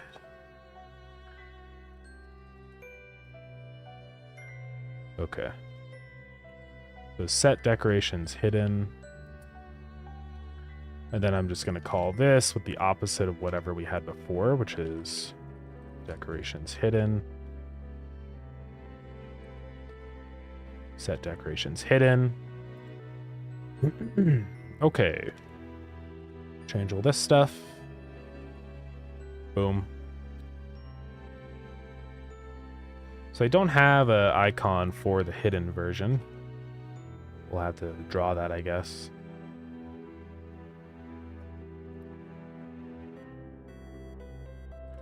Alrighty.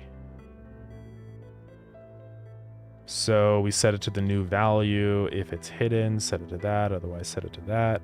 Now this is going to be not hide fish, but hide decorations. Okay.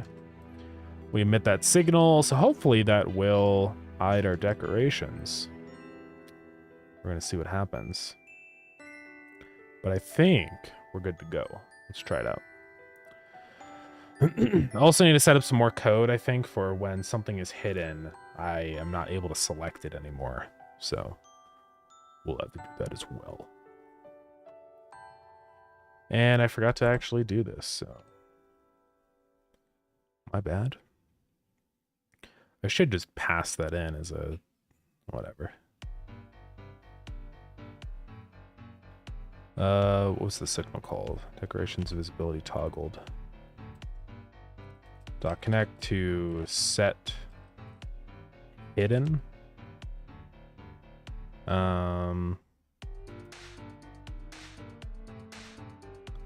that has to be decoration dot set hidden. Alright. Hopefully that'll work now. And then I have to figure out how to make it unselectable. Oops, the game is open, so it's causing issues. So I think that's just inside of this tank cursor. I'm probably checking if it's like hidden or not. Let's see. Yeah, right here, check.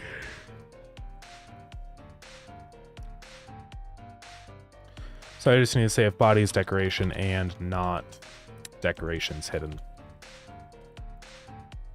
All right. Hopefully this works. So this should help a lot, I think, when you have a very decorated tank and a bunch of fish. Sometimes it's hard to find the fish again, so this will account for that. Why the audio? Oh, because it wasn't tapped in. And it died. Apparently. Oh, I said decoration.viewport. Oopsies. Let's try that again. Alright, so here we are. If I hit that button now, boom.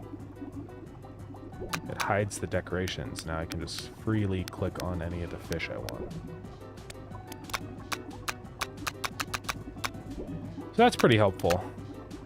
You can do both. Like you can hide the fish and decorate, or you can even hide both if you want. So I need to change the icon for that now. I need an icon that represents decorations. Don't know exactly what that would be. It needs to be around the same size as that other one. As the fish icon. And the one where it has the X through it.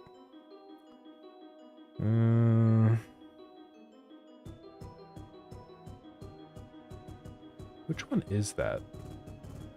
It may be in my icons folder. It's insane how many icons I have.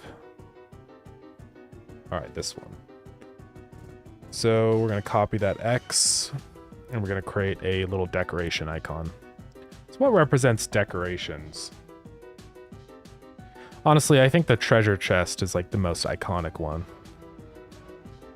So I think we'll use that. Where is the treasure chest? Where's that little guy doing? Where are these off to? There he is.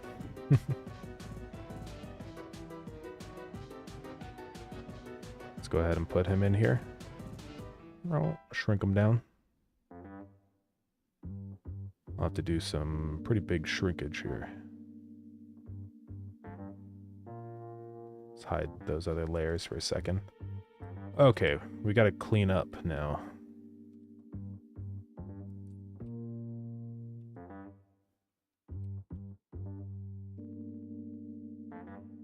Just gonna make this all the same color.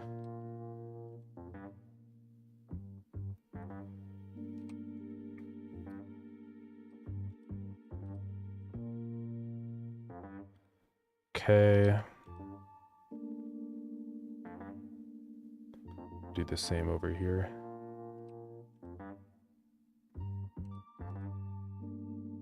When you have a tiny sprite, you've got to minimize detail sometimes.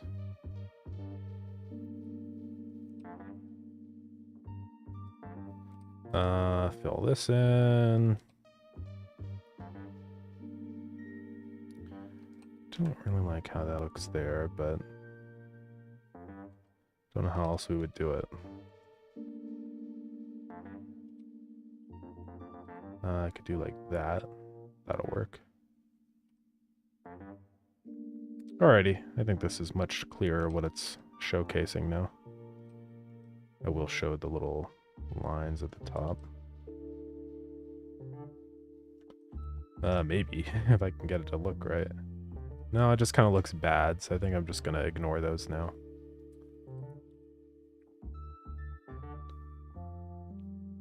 Okay. I might also change this to be a more prominent color. Just so it's obvious that this is like the inside of the treasure. Alright. Then we outline. Tiny sprites like this sometimes can be really hard. You don't really get a whole lot of detail to showcase.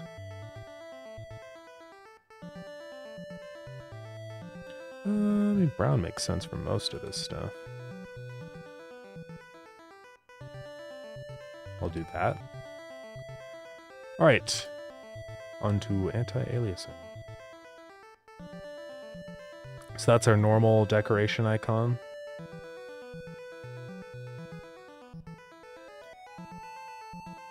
So let's call this icon decoration small. And then boom, we're going to show this above it. Select all this. Paste it above. And this is icon decoration small hidden. That should be all we need now. So back into here. Just change these sprites out. So if it's hidden, we want to do icon decoration small hidden. You know, it always leaves the PNG at the end. I wish it didn't autocomplete that way. And decoration small. All right, I can go add this into the... Oh yeah, we're gonna have to add all these into the change logs for every single fish we add. Pump head, parrotfish, the black sea urchin, added the clownfish, added the... I thought we did one more. Oh yeah, common starfish. Storming. All right. So we should be good to go now. Yes. We'll also have to change that icon by default in here. So otherwise it's going to change again. Icon decoration small. Let's go add this into the additions to button to hide all decorations in a tank. Cool. Yeah, it's just gonna help a lot. Like if you have a lot of like ground guys mixed in with like your grass and stuff, it's gonna be really hard to see them. So this is what's nice about that. I might even add further controls on some of this stuff, possibly, you know, like just more quality of life stuff. That tuna is wiggling, dude. he's wiggling a little bit too much. I need to set like a limit on its animation factor. I thought I had in the past, but yeah, I did. Might have changed the way he animates now. I'll just set it to 0.6. I'm still taking that into account, right? Yeah, I am. Right there. The Y factor. And then I multiply 0.5 times swimming animation factor. Why do I do that? Let me think here. Because I already have speed times Y factor. Oh, I'm clamping it between... I see. Yeah, it should be fine, I think. And if I go back in here, you should be a little more normal now. Oh, I'll have to restart the whole game. Hold on. Hold up. Hey, Prosto... Sorry if I'm saying these wrong. Prosto... Cotulo? That's probably completely wrong. Welcome in. Okay, hopefully he's a little more controlled now. Let's see. Swim, boy.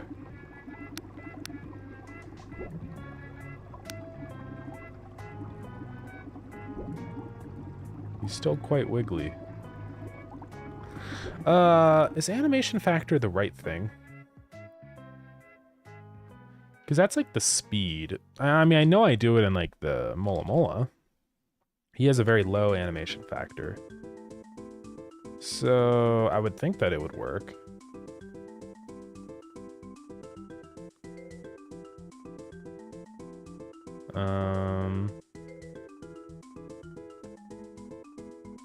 Maybe I just need to do even less. 0.5. I don't know, we'll figure it out. Because the oarfish looks fine, and these guys look okay, I think. So does the clownfish. It's just the big... Oh, the mola mola now is wiggling like crazy. Okay, that's not supposed to happen. I don't know why he's wiggling so much. It's kind of weird. Did I mess something else up, like when I made that change? I mean, I don't think I did. Let's go look. So changes, it would be inside of the tank fish scene. Wherever that is. There's not even any changes in there, so... I don't know. What happened?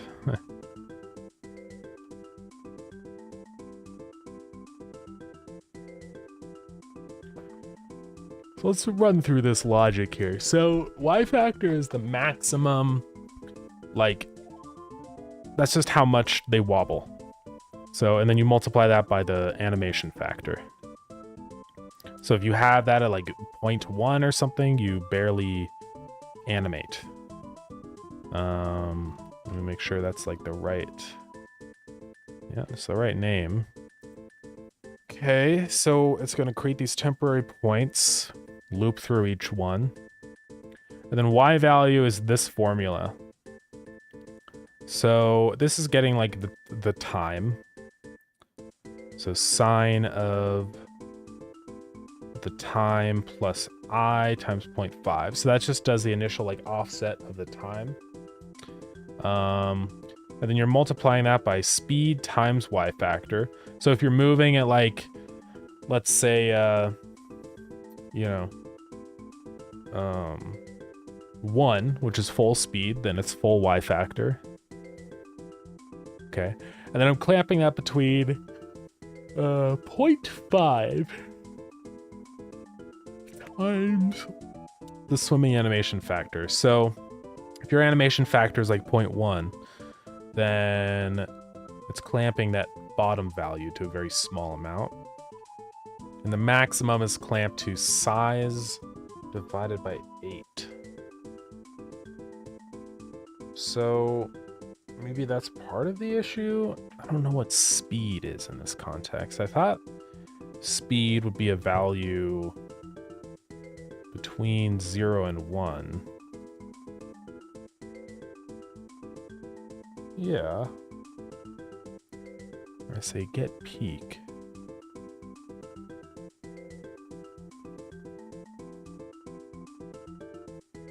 Seems like it.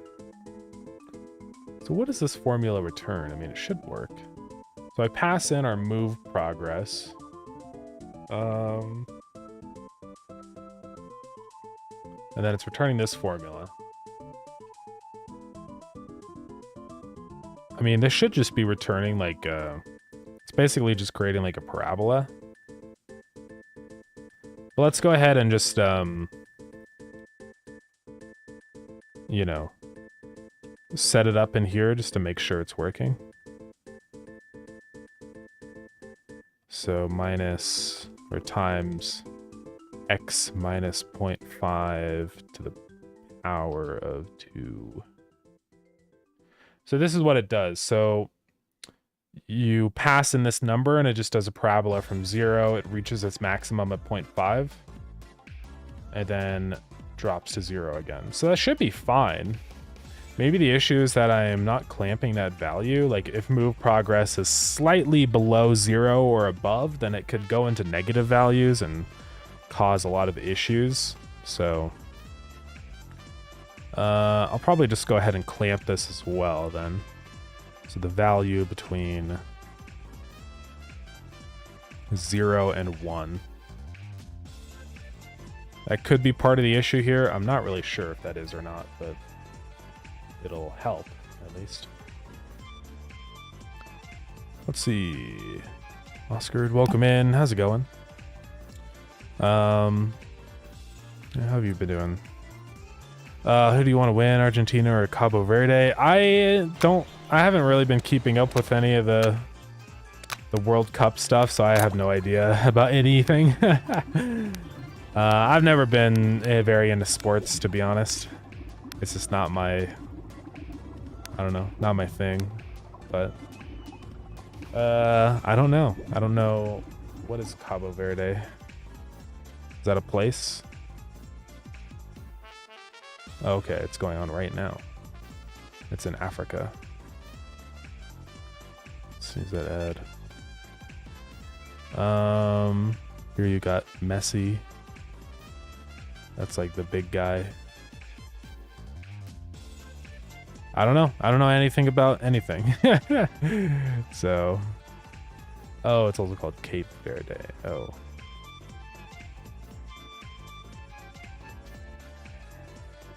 Cabo Verde. Or is that like what it is in Spanish or something? That's probably what it is.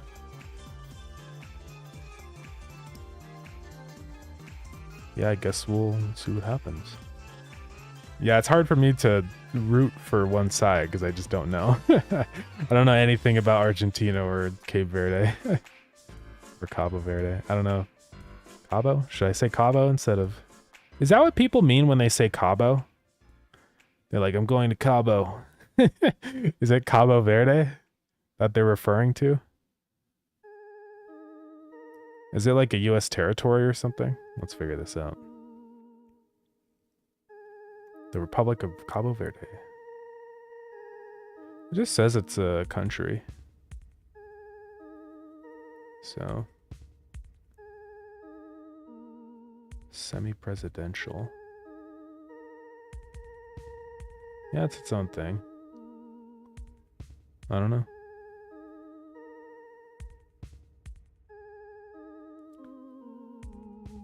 All right. Merry Fishmas to you and your family. It's like the opposite of Christmas right now, but thank you. Maybe in Australia. What have you been adding to the game lately? So you're implementing new fish. Yeah, we got a bunch of new guys in here today. What is going on here? Look at them. They're going crazy. Something is not right, man. Let's go look at the code I did again. It's tank fish. It should also multiply their movement by that factor. So in crawling over here, I think it's because I just didn't take into account at all, I guess. So I'm just modifying their scale. Okay. And then I'm multiplying it by X range and all that stuff. So I'm saying speed divided by maximum velocity. I'm also going to get animation factor here then. Something animation factor. And we're going to multiply it by that as well. So 0.1. Okay, so I can just say times animation factor. That should be good. Okay, that should stop the starfish from wobbling so hard. What is going on? Something's not right with my code. This guy's just wobbling so hard and he's not even moving. Maybe it's just because I'm editing the code while I'm in the game and like it just causes weird issues. It's probably what it is, honestly. Because these guys are totally normal. The new guys. Let's just, wait, did that not update? Oh, I had to call that function. We'll do that. Also, I have an inkling that if they're set to hidden and then I do that, yeah, it'll reset. So I need to call that whenever I place a new decoration. Okay. The gods of Twisted Mustachio bless you. Thank you, thank you. Much appreciated. It seems like everything in here is fine. Did the starfish move yet? I still don't think they've moved. Let's upgrade the capacity and add in a couple of sea urchins. They're in here somewhere. Hold on, sort by liquid type. How come I can never find them? Okay, there it is. And let's hide those. Let's get rid of one of those guys. I know the oarfish is fine. He's never exhibited any odd behavior, so he can go away. Where are my sea urchins?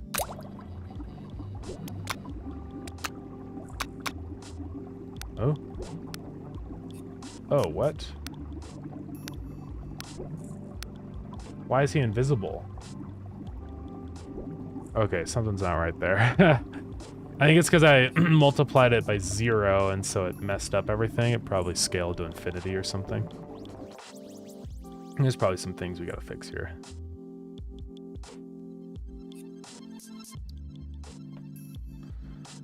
Everyone is in Cabo Verde side. Oh, yeah. It's a country, but their team is kind of new in the soccer world. Yeah, they're doing so good. Nice. Starfish are not decorations. No, they're fish that you can catch and put in your tank. I'm trying to figure out why everything is broken, though. I mean, this is just set to 1 minus those values. So even if those are set to 0... then it should be fine. Because it's just multiplying it towards 0. So that's fine.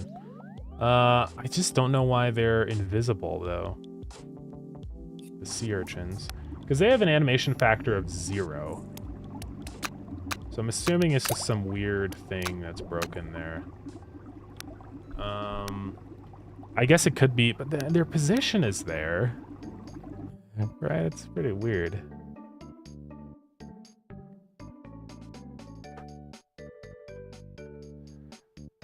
They're in crawl mode. So instead of here is where that gets calculated for travel time. I guess I'm saying divide by 0, which kind of causes a problem likely. Well, let's just go try changing his animation factor away from 0. I mean, they can still move, just not very fast. Like, let's set it to 0.1 or something.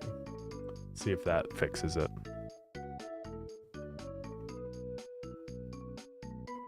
I don't know.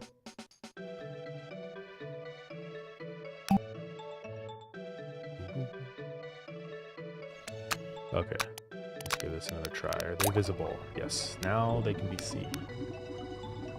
So we just can't divide by 0, because otherwise everything breaks. We gotta fix some issues with the decoration thing. Go do that. So on ready, I'm pretty sure, or on setup or something, I'm calling hide set decorations hidden. Maybe not though. Pretty sure I was doing that.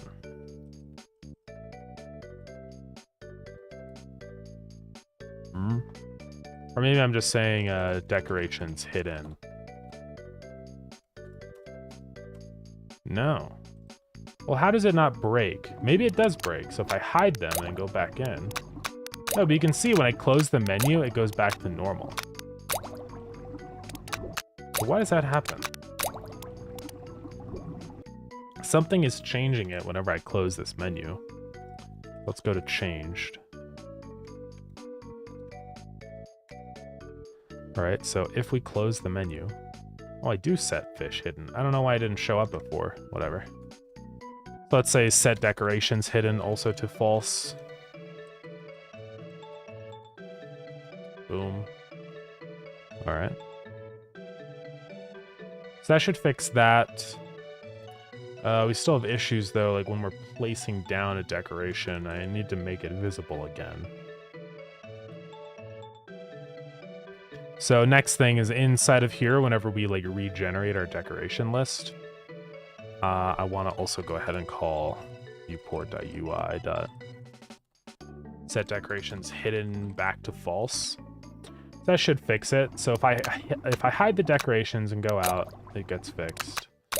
And then also if I hide them and go add a new decoration, it'll make them visible again, which is good. Cool. All right, I think that is pretty good. Nice. The tuna's still a little wobbly. I don't know why he seems to just be slower now. Like, I don't know. Because his speed shouldn't be anything super fast. It feels like they're all just slower. I don't know why.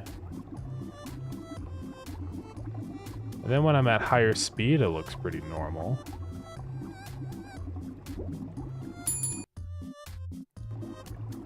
What? When I'm at 2 times speed, it looks more normal. It's like their movement slows down with the animation factor or something. I need to go check that, because I don't think that should be happening. It's probably the issue here.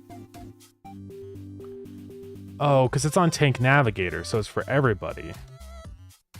That's what's going on. So, yeah, that's why it looks so weird. It's not necessarily because it's too wobbly, it's just that the speed is becoming slower. So I'm going to turn this into 2 new things now. Swimming speed, right? And swimming animation factor. There should be 2 separate things. So let's go back into items table.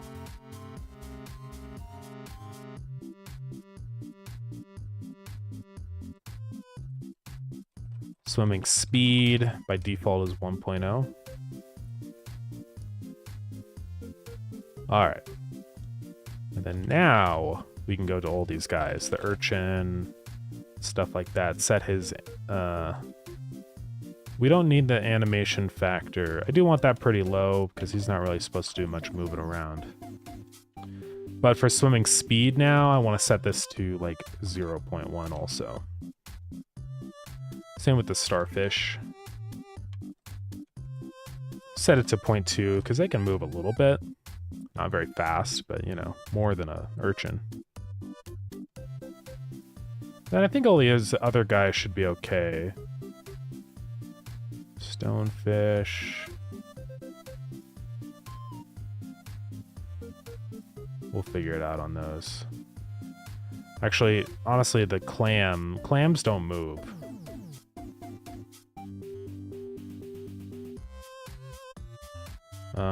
So let's go do him. Where is he? The hog. They move extremely slow, but not that fast. Crabs move. All this other stuff moves. Those all move. Those move. I think pretty much everything else moves around. Go try this out again.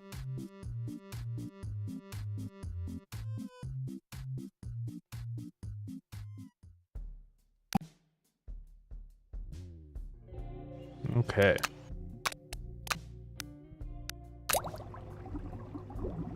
So let's see if this fixes it now. Oh yeah.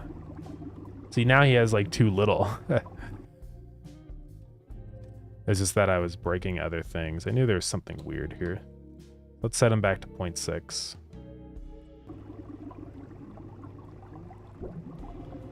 Then he should be good. Because I still want them to move at a normal speed. Like tuna are fast, right? So.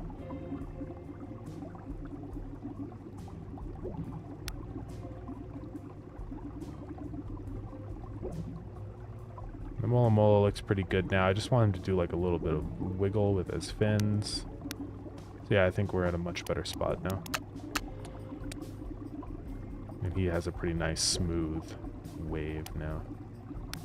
The humphead parrotfish, I might need to lower his a little bit, specifically just because he's kind of like taller. And so that amplifies his like animation. So we'll lower that down to 0.7 or something. All right. Do you think you're going to have time to add everything to the official release? Because the game's almost releasing. Yeah, I mean, we're definitely cutting it close. I mean, kind of intentionally. I didn't want to spend a bunch of time waiting around after next fest, right? So it's on purpose. It's not like it's like I made some horrific mistake.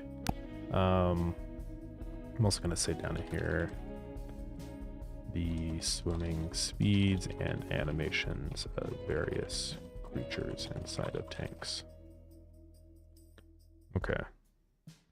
But yeah, I think we're on track though. I mean, we've got all these new mechanics working and implemented. You know, you got the new large tank system and the fish synergies and all this stuff. So the only other thing I think I'd really like to add, like gameplay wise and stuff, is like I'd love to add a little bit, like maybe one more region. I think would be pretty reasonable to get finished in time. Because now we've got the coral reef, but I'd love to do another freshwater area, like the cave. I think would be a pretty cool area to explore maybe. Eventually I want to do Antarctica and stuff like that, but I can only do so much, right? But yeah, we've also got the whole lure mechanic too. That's another big thing. If I have time, I'll probably try and do bait as well. Bait is another system that I want to explore as like a way for you to kind of specify what fish you want to catch, right? So it's like every fish inside of the Fishpedia will have like an associated, you know, bait that they like. And then you can figure out like, okay, I want to catch like this guy, and then you know what his preferred bait type is, right? So that's sort of the way that would work. Where it's like, okay, I know this guy likes whatever, bread or something. And then it's like, okay, I'm going to use that to catch him. Just as another way to kind of help you fill out the Fishpedia. It's funny how like obvious some of these fish are in the coral reef. It's like, okay, buddy. What else would that be if not a starfish, you know? But it's fine.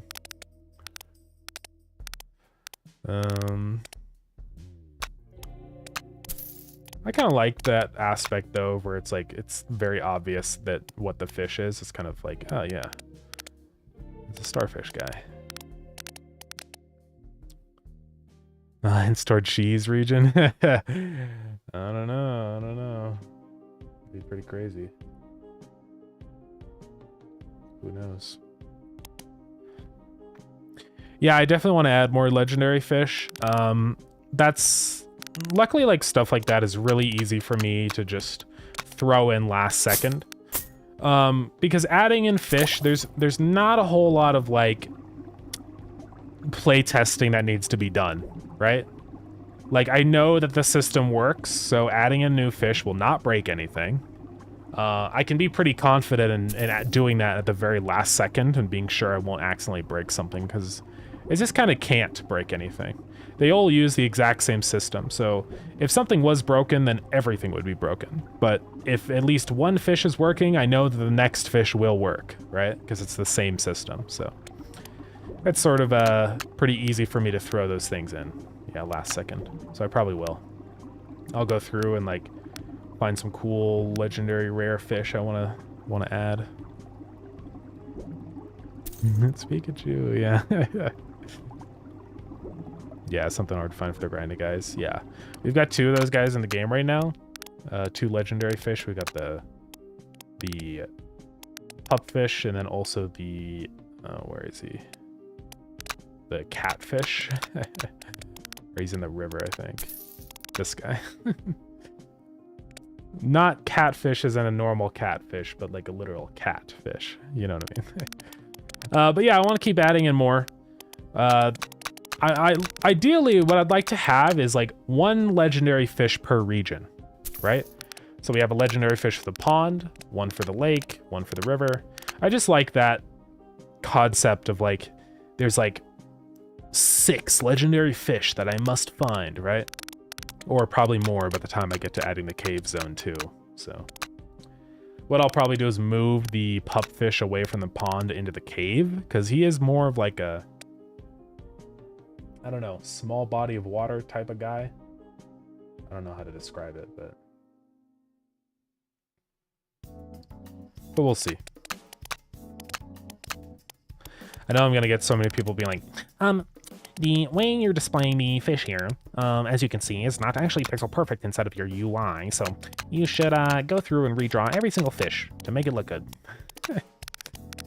No thanks. I don't know why people are so like.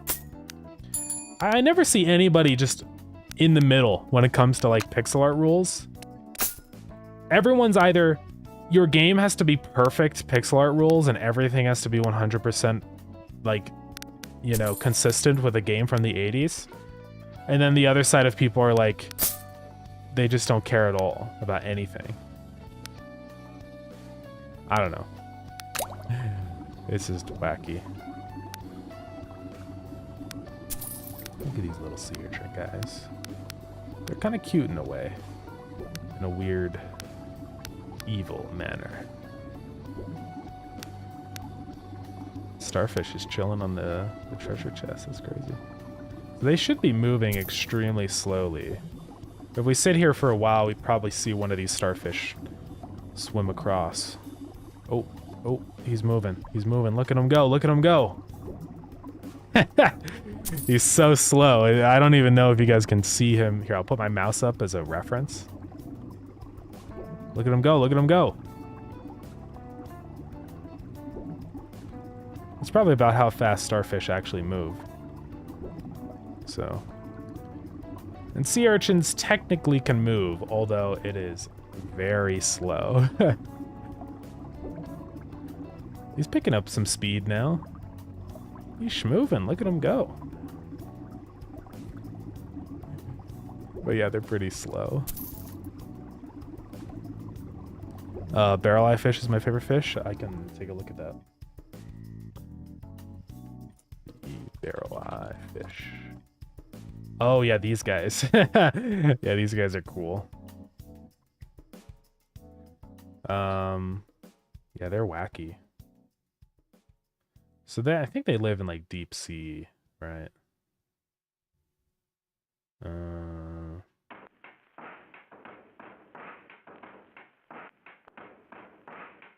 do they live? It doesn't say.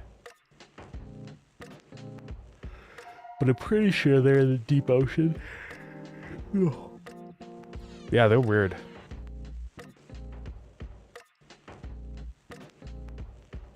Thought it was like something weird. Like they have like a false eye, right? Or like these little two things in front look like their eyes. But yeah, these are their nostrils, and then these are their eyes. These two balls in the center. And then these are the nostrils. It's very weird.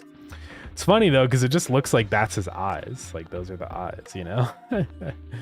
It's not like that. And his brain is visible in there too, apparently. That's crazy. Yeah, you can see his brain up in there. That's wild. Don't understand if it's too weird for the game. Nah, I think it's cool though. Like, here's the thing. This is a real fish. So as long as it's a real fish, it's really not too exotic or anything. Like, it's fine. So I think I do want to add in a deep sea area at some point. And this would honestly be a pretty cool guy to put in there. So I think we could make it work. The barrel eye fish. Yeah, because he looks pretty cool, and it'd be nice to have him in there. For the deep sea over here, we can put him in.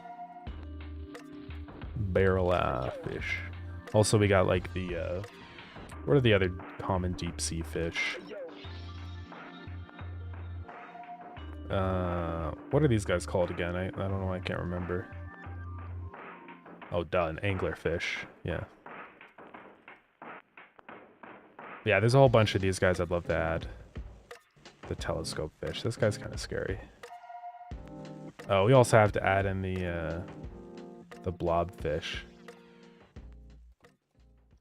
Which it's very sad that he gets compressed, or he gets decompressed and his flesh explodes. It's pretty messed up.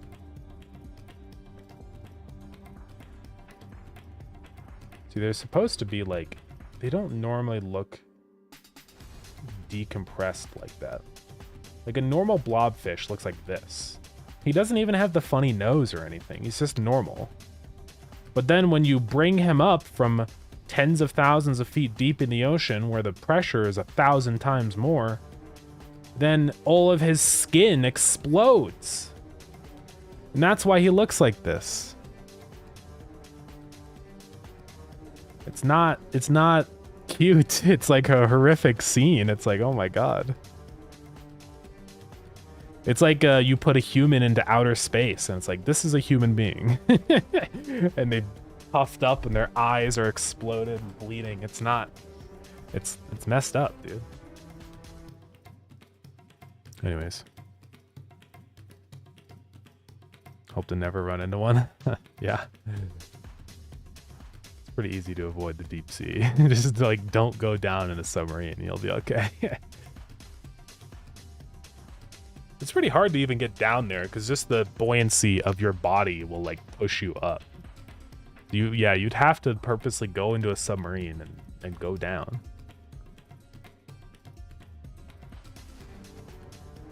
These guys are wacky. What is this guy? Fish are so weird. Goblin shark, that'd be cool to add. Yeah, I don't know where goblin sharks live. I guess they're deep sea. It looks like most of these images are taken in the deep ocean, so yeah, we could add this guy in. Yeah, deep sea shark. Yeah, that'd be cool. Goblin shark. I don't know what like deep sea ground crawlers are. Deep sea floor creatures. I know there's like some crabs and stuff down there probably. What are down here? Oh yeah, jellyfish. I would like to add those in too for deep sea jellyfish. There's so many types of jellyfish though, so barrel-eye fish. Oh yeah, these little like worms and stuff. California sunstar. It's actually a pretty good resource for. I'm gonna bookmark this. An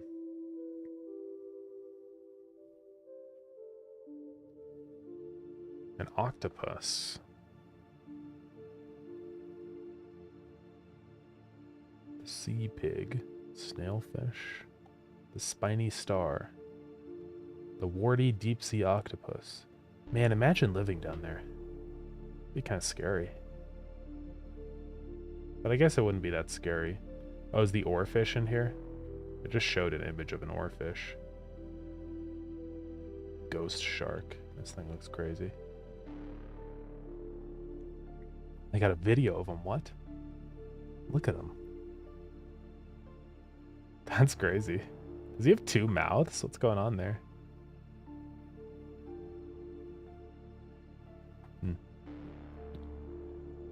You can see like his depth and stuff. It's pretty cool. Fang tooth fish is like the anglerfish. Okay. Let's look at him. Yeah, this is pretty similar to the anglerfish.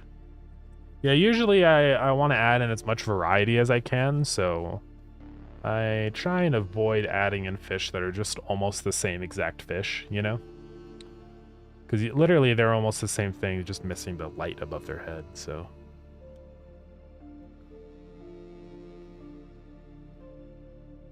How does their light organ work in an anglerfish? Light organ, like what is it? It's a bacteria.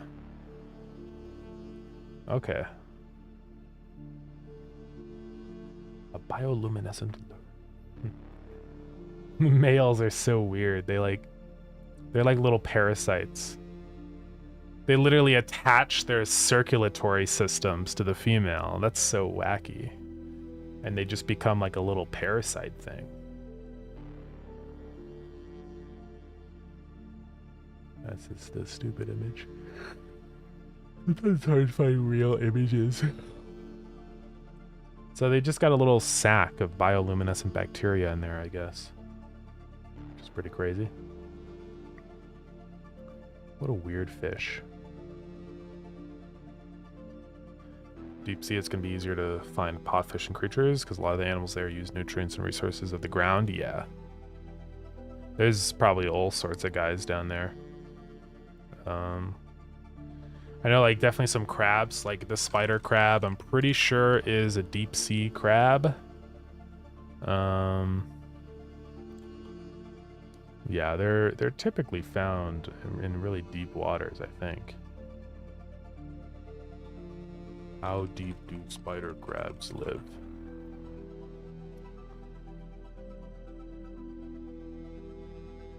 This doesn't tell me anything about where they live.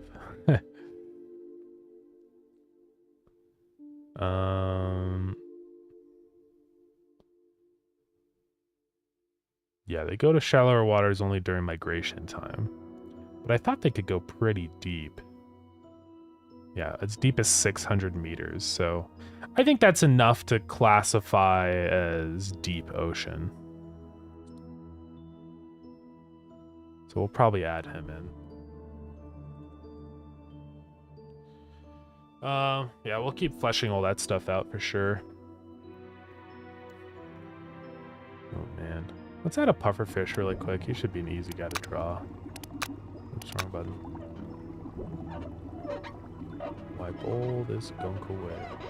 Well, we just did another regular fish, so actually it is time to do another pot fish. Let's do like a sponge, like that's super easy to do. Back to our big image. Here, let me delete this old. Here. Merge those down.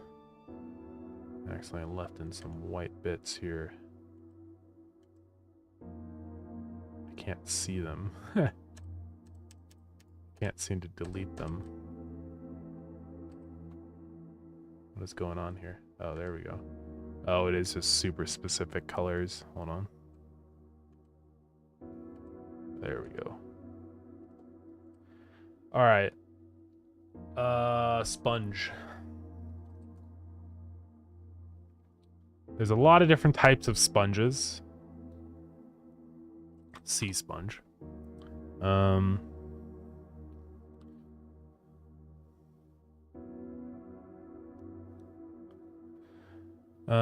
Let's see.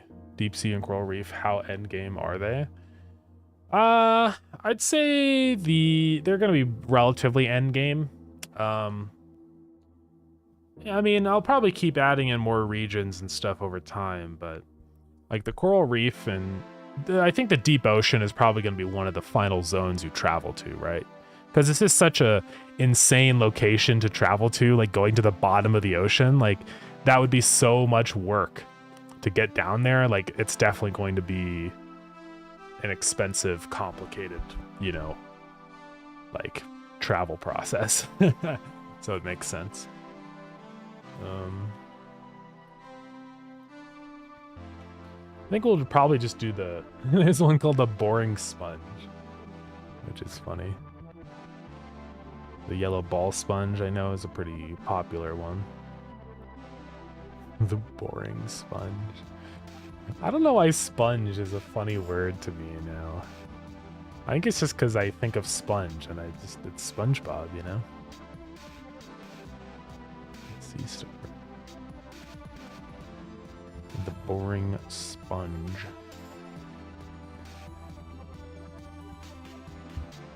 But yeah, typically I think the ball ones are pretty common. What do they call that? Just the ball sponge. Like one of these guys. And then there's the boring sponge. The boring sponge.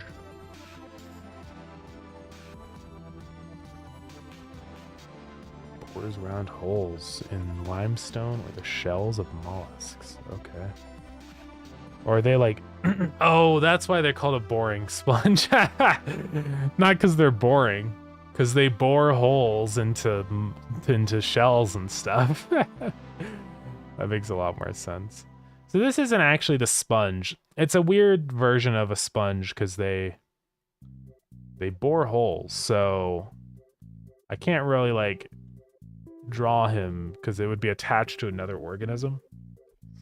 So we'll just do a ball sponge probably.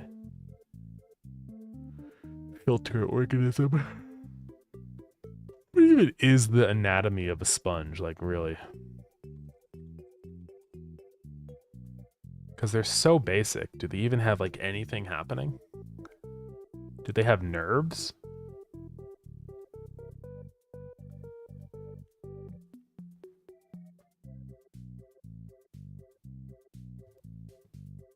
They're pretty basic organisms.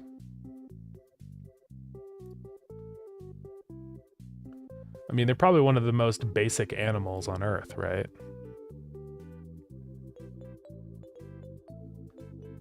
I mean, this is extremely straightforward. Water comes in, water goes out.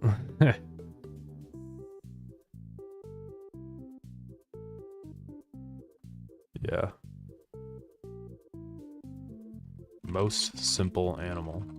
It's gonna be a sponge. I mean, I guess there's these guys. Placozoa? These are like... Well, these are like, even are these? It's not the same as an amoeba, right?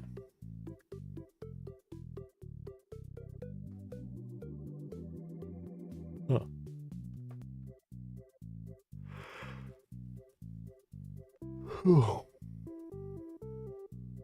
Yeah, I guess it's like a different thing. They do have like bodies and stuff, although they do have a lack of well-defined body plan. It's pretty interesting though.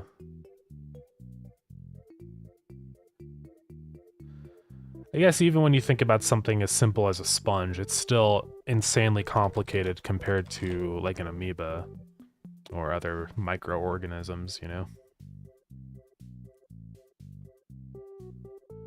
Well, this is a yellow ball sponge. It'll be pretty easy to draw. How big are they? I mean, I guess they vary probably a lot in size.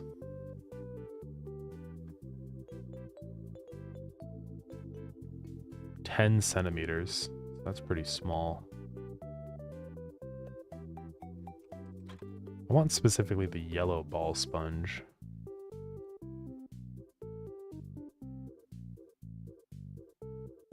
I guess it's also called a puffball sponge.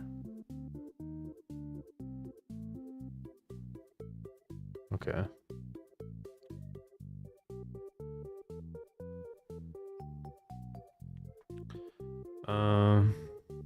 Like a sponge is not going to move in the tank? No, it's not going to. It'll just stay in the same place forever. Because they can't move. But it's still an animal, right? And so it's not, I don't want it to be a decoration. It's something that you're going to be able to catch and place inside of the tank, so. All right. So just about like, you know, this big or something. They're pretty small. Like the sea urchin, but yellow.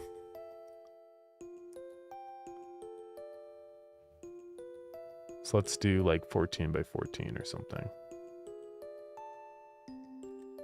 Oh, and let's do it this way instead. That's too big.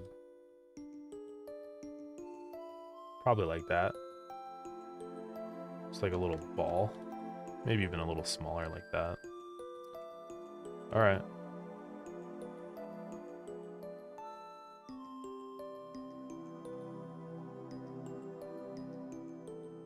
Ball sponge. There is no like square sponge as far as I'm aware, like SpongeBob. That's not a real thing. That's just like a kitchen sponge, you know? Right, like this is like a kitchen sponge, like SpongeBob.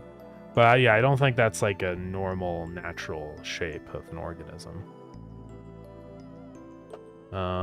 Square sea sponge, maybe it's a thing, but I don't think it is.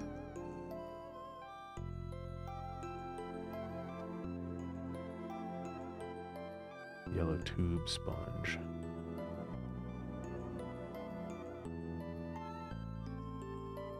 Yeah, I don't think so.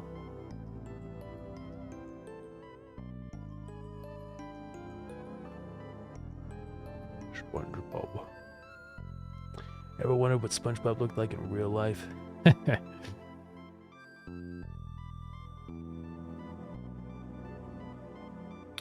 Yeah, so anyways. Just a ball.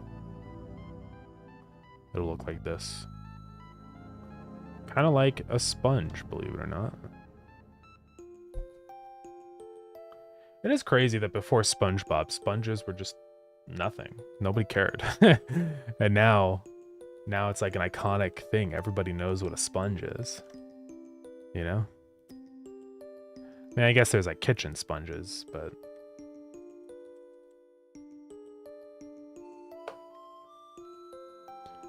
Alright.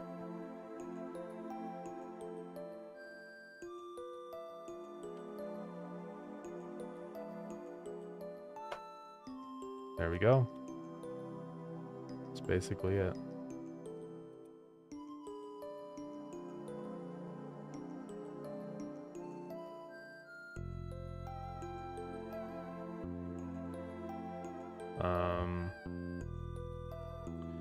Let's go ahead and do this.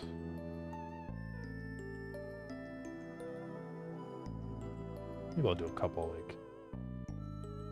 these. Also, I feel like the outline of this guy should be like a little more misshapen. Like sponges are never usually a perfect ball, so I think I'll just do that.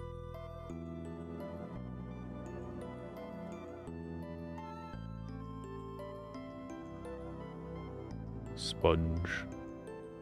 I mean, they do look like that, right? So.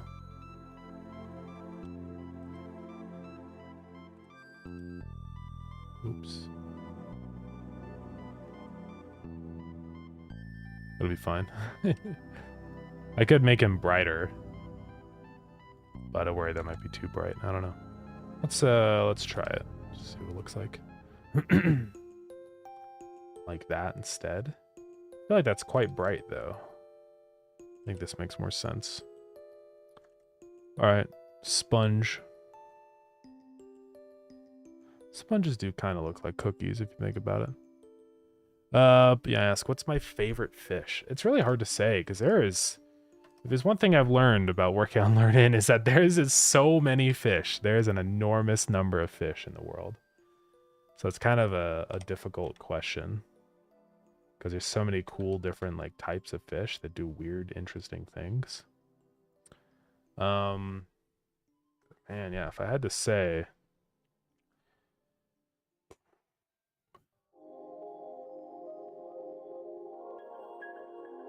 I don't know, man. Because are we like talking like just fish in general or like fish that I like to keep in an aquarium, you know, like call them ball sponge. Types of fish. I can look through all the assets I've done. Did I save him in the right spot? I don't think I did. Let's go. I think I put him in the wrong location. Yep.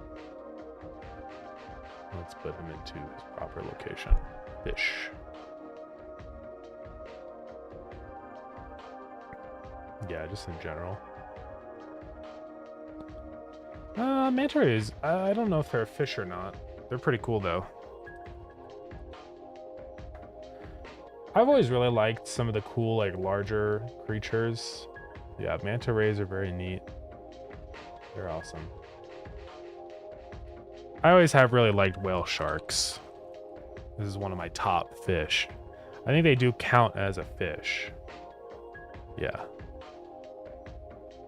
Because they're not, I don't think they're mammals, as far as I know. I think they do have eggs.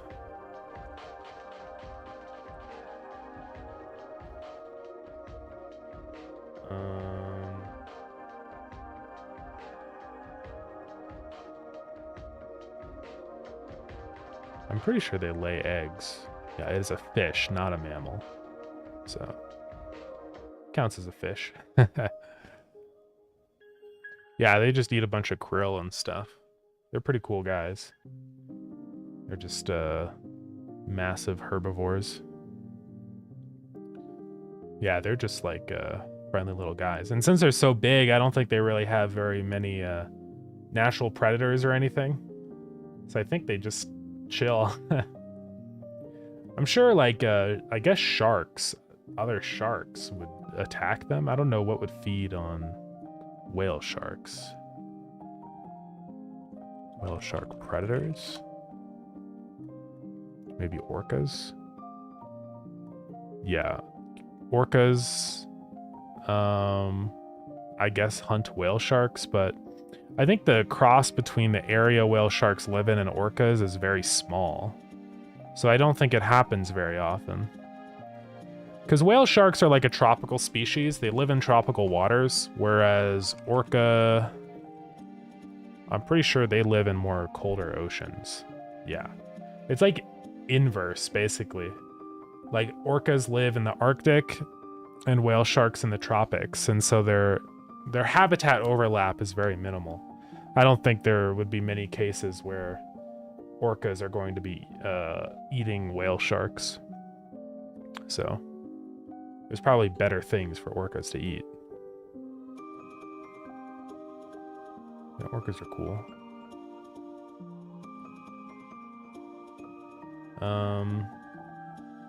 We'll probably add orcas into the game too. They're funny because they look like they have this big eye. Then you realize their eye is like a little dot right there. They're kind of cute in a way, even though they are vicious killers. But when you realize that their big eye is fake, it's kind of funny. It's almost like you realize they're just like a little goofy guy. Because that's their eye right there. It's just black, so you can't see it. Right there. They honestly look just a lot like dolphins. So dolphins. Dolphins are pretty cute. I think I might add like a pink dolphin into the jungle zone that you can catch as maybe a legendary fish. Because there are pink dolphins inside of these guys, the Amazon River dolphins. So maybe I'll do that. They look a little funny. They've got like a big hump on their head. Then what are these? Are the bottlenose? I wonder why they call them bottlenose. I guess it looks like it's like a bottle because it's like smooth and rounded. Dolphins are kind of cute looking, but also they're scary because of how smart they are. So I don't know if they're that cute.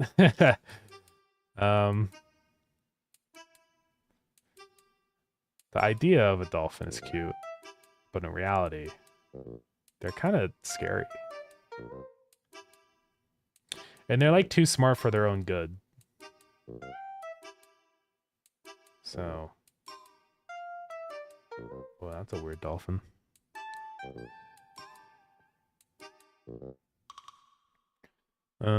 Fishing seals and penguins is stretching the line too much. I don't know. I mean, I could see doing it. It is one of those things where it's like,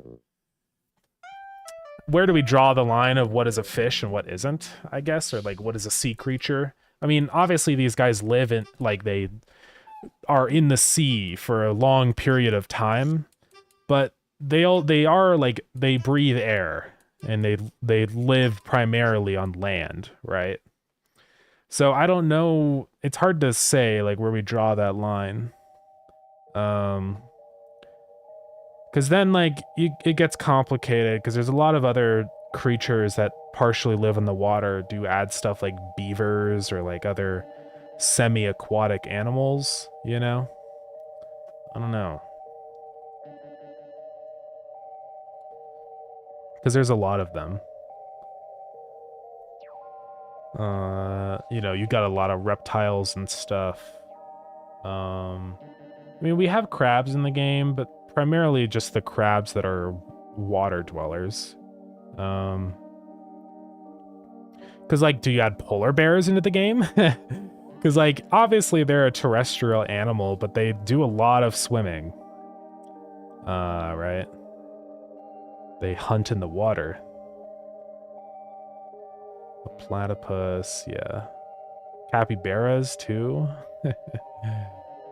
Storks, so you get into birds like flamingos, and it's complicated. I'm holding off on those things for now. I could see adding them in, but I might like want that to be like a separate tank type or something, you know? Like a semi-aquatic tank, instead of it just being one of the regular fish tanks, but it's possible. I just want to wait on stuff like that, though. Imagine the chef NPC asking you for some penguins. That'd be insane. The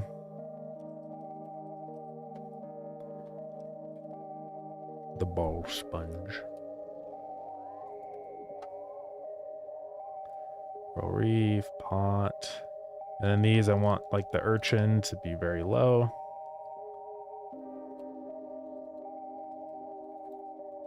Now, what's an iconic SpongeBob quote? Let's take a look. Is this still this stupid website that's like, okay, no, it's fine. I mean, I'm ready. That's not SpongeBob. That's just... I want quotes directly from SpongeBob, not just from the show. Character quotes.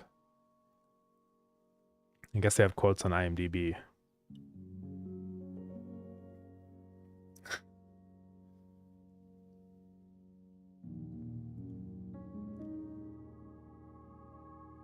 That'd be so illegal, by the way. Oh, yeah, no. Like, a lot of that stuff you are not allowed to fish. Like, fishing up a whale shark is, like, absolutely illegal.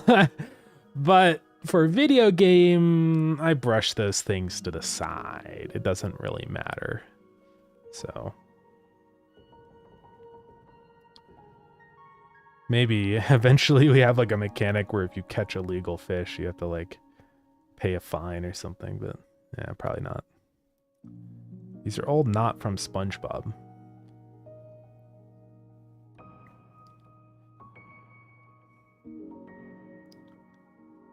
Here we go. SpongeBobia. Here, finally, order up. Yeah. I'm SpongeBob. I would do that quote, but I want to avoid doing any like direct like stuff that could be potentially copyrighted, you know? Because if I literally put in I'm SpongeBob in the game, then that's like a legal issue. But if it's just a sea sponge and it says I'm ready, like there's an implication, but it's not a direct rip from a copyrighted media, right? So I just want to be careful. Like saying Wumbo is not a copyrighted term, so that means nothing, right? But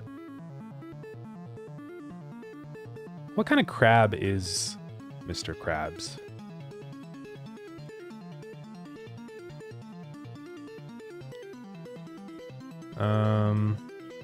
Mr. Krabs.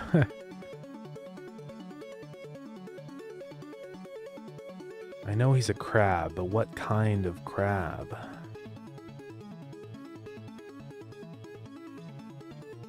I don't know.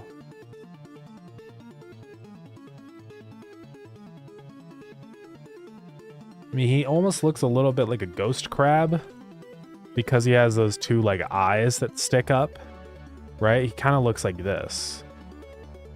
But ghost crabs aren't really ever red usually. I mean, some of them, kind of. I mean, that looks an awful lot like Mr. Krabs, doesn't it? I don't know, maybe he is a ghost crab.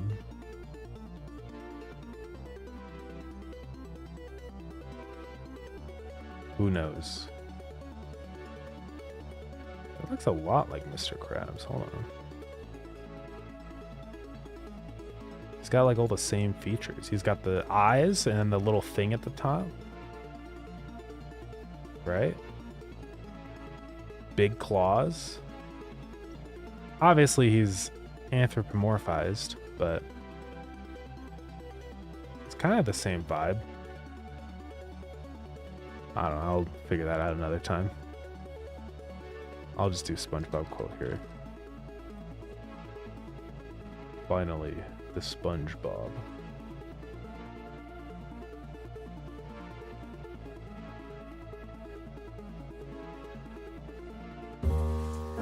Alright. Thank you for the cheese time. Okay. Is I'm capitalized again, or should that be lowercase? That feels wrong. Is I'm always capitalized? I'm pretty sure it is.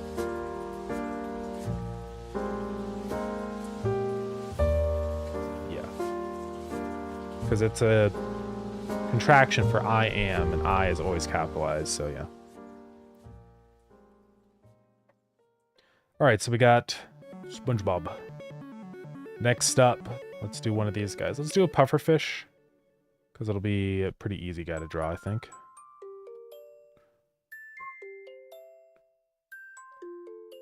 Now, pufferfish vary a lot as well. I don't know if I'm going to do the ball variation of the pufferfish, because if they're in their ball form, that means they're in distress. So, I know it's the iconic thing to make them blown up like this, but I'll probably just do it more like normal pufferfish vibe. Oh yeah, they make a weird noise. They make like a weird little like squeaking. Sorry, it's probably really loud.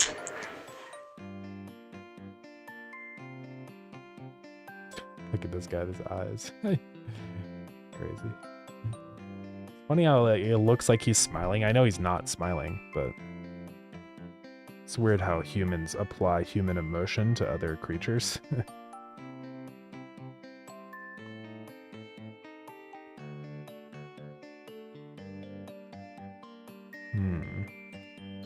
We'll probably do the iconic yellow pufferfish. I don't know what kind of pufferfish that is, though. What's cheese time? It's just like rains down cheese. I don't remember how it started. We must have been talking about cheese or something. I don't know. Oh yeah, that guy's weird. There's like this variation of pufferfish that's got like the spines. He's kind of funny. What's the largest pufferfish? The Maboo. This guy. See, they normally just look like that.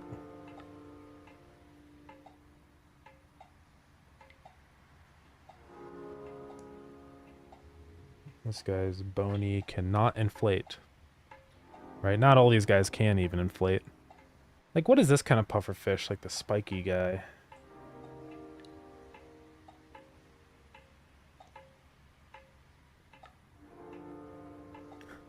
Is the one that was eaten on the video. Very unfortunate.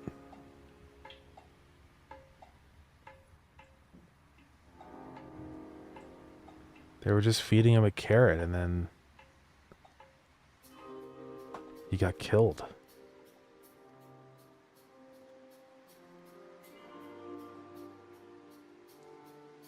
This guy. Nobody ever thinks about the horrific ending to this video. I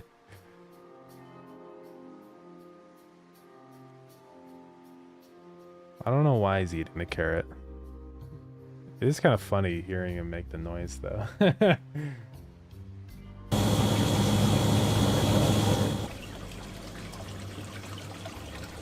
can see what he looks like before he puffs up.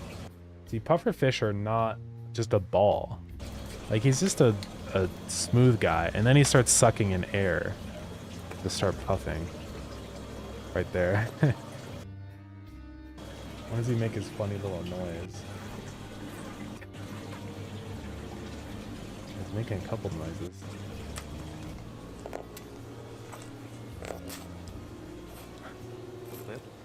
Doing it.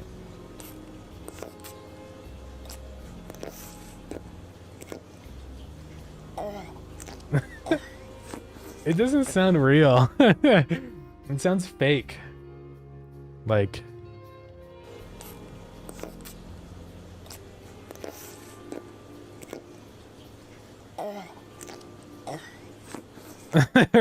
right? It sounds like a human. It's very odd.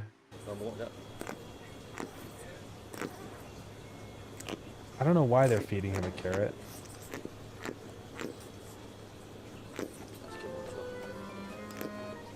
And then they, at the end... What the hell? There's a meme of those guys eating carrot. Yeah, exactly. And then they hurt my poor boy. Oh.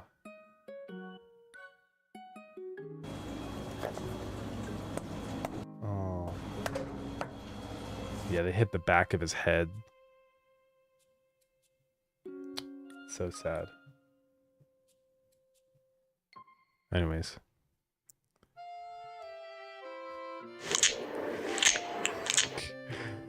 I don't know how they make that noise. Just air escaping from their mouth, I guess. I don't know. I don't know what kind of pufferfish he is. He definitely inflates, though. He's like this guy. Those are weird fish. Well, let's just pick one.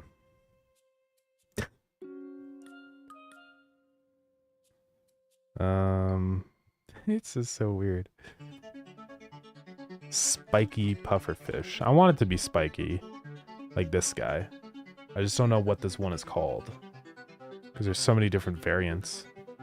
Porcupine pufferfish? Is that what it is? The long spine porcupine fish. But here's the thing, a porcupine fish is not the same thing as a pufferfish. It's like a different kind of fish, isn't it? It's strange. These porcupine fish are like this. They have like long spines. And then regular pufferfish are like this, where they have like little short spines. I feel like they would like feel funny. I don't think they'd feel sharp. They'd feel like rubber. There's a famous one. Which one? Most popular pufferfish. Because I'm trying to figure out exactly what species that is. I mean, I know there's like the iconic yellow pufferfish that everybody, you know, puts in games and stuff, but what kind of pufferfish is that? Because there are yellow pufferfish, but these guys cannot inflate. So I think it's just like a misconception that there's yellow inflatable pufferfish, honestly. Because I don't know if they exist.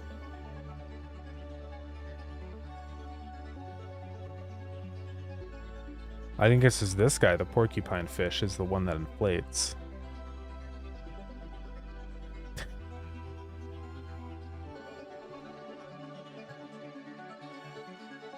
And some pufferfish do inflate, like this guy, but not all of them.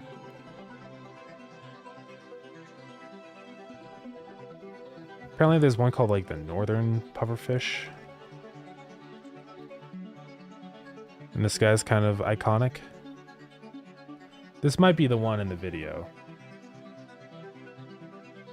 I think it is. I think this one is a northern pufferfish. So we could go with that guy. I still don't know if I want to draw him like puffed up or not. Like I could draw him puffed up, but if he's puffed up, it means he's like in distress, right? So is he just going to be constantly in distress 100% of the time?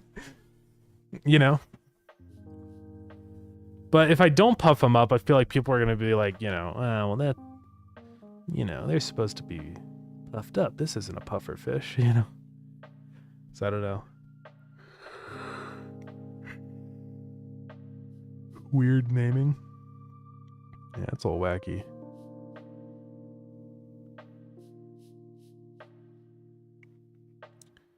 It's so weird because we show that fish without the inflating. I wouldn't exactly. You wouldn't even know that it's a puffer fish. You'd just be like, "What is this guy?" So I feel like I have to make him inflated. I mean, yeah, he is gonna be stressed out if you catch him. If he has a hook going through his head, he's gonna be freaking out. So it would make sense for him to be inflated. It's so weird. They have like teeth.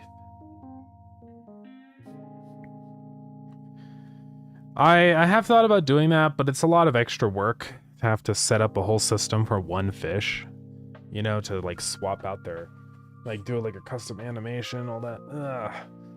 Yeah, I'll just make him puffed up. He'll just be permanently stressed out, whatever. He'll be okay.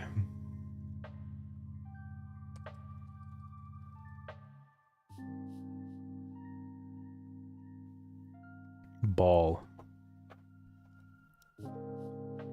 Basically done, guys. We drew him. Trying to find an example of one that's puffed. Okay.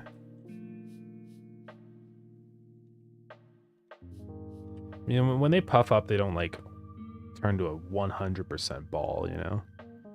Close though.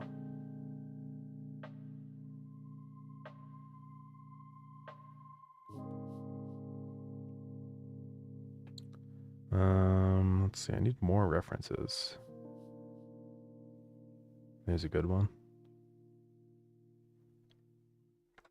Yeah, I better draw him inflated because I don't think people are going to know it's a puffer fish unless he is. Even though it's not technically scientifically accurate, sometimes you got to sacrifice stuff like that.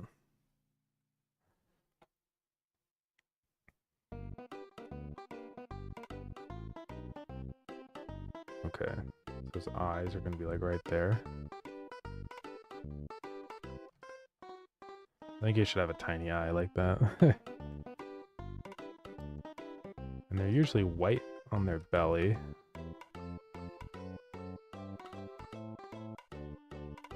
And they have like some dark green on the top usually. And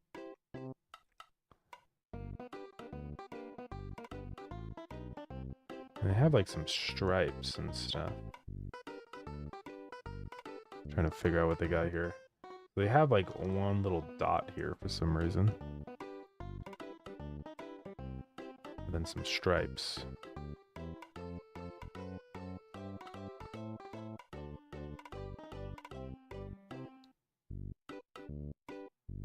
Sort of like this.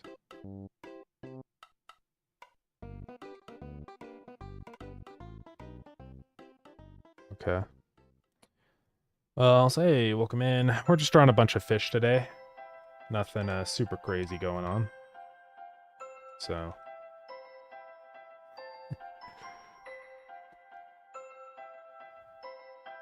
He does have a really funny mouth.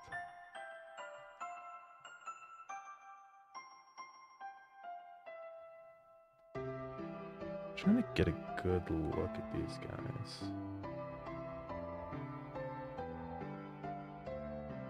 And then they like have this like yellowy stripe too.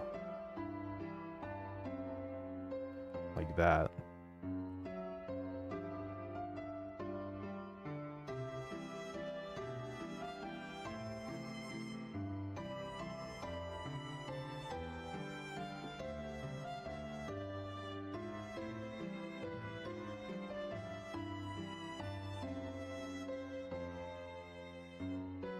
About like this.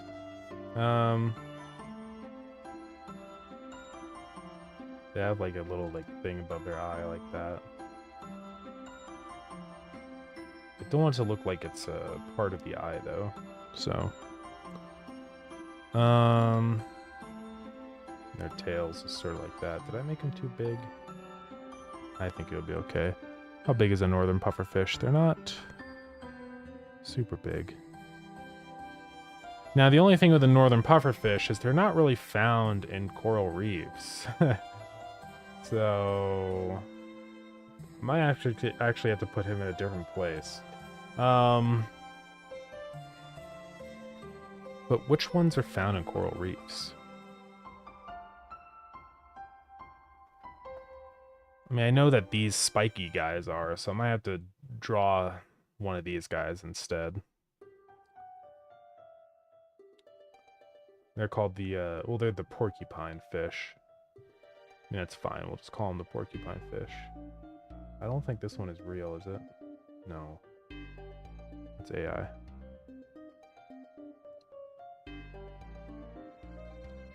So, porcupine fish. I'm pretty sure he blows up.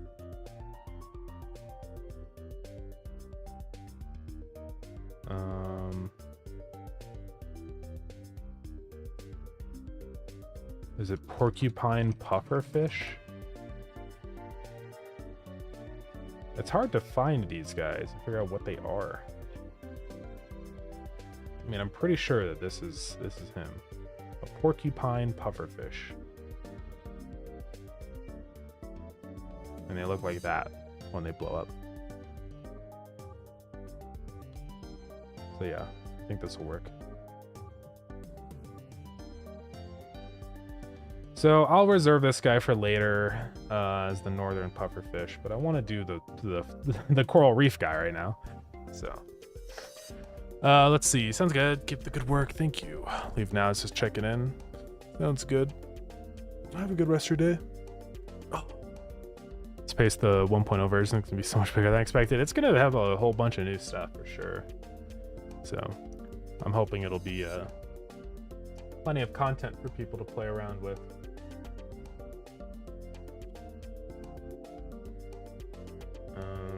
Here we go. I got a good side view of him. Finally. Now this guy is literally a ball.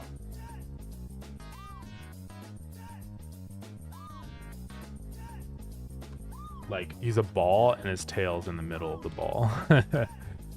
So.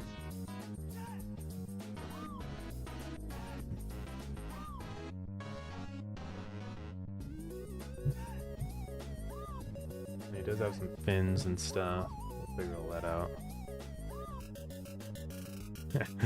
He's kind of like this, where he's got like lips.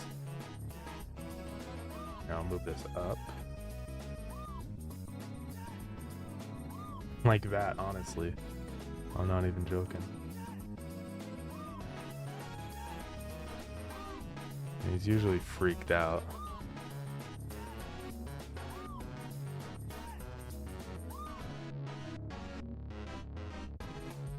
Maybe move the mouth down. He literally is a ball. I know it looks goofy being like this, but he's a ball. I don't know what to tell you guys. So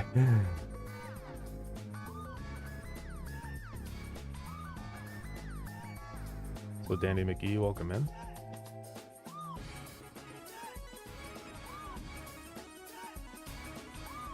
He's got some other little fins and stuff.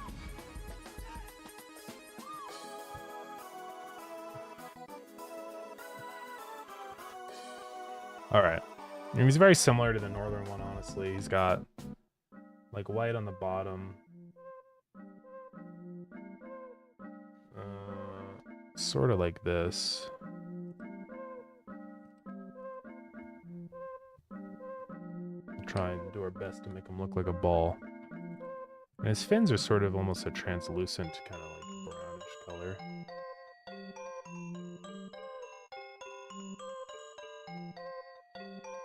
There's a lot of different color variations, but this guy looks like he's more brown than green.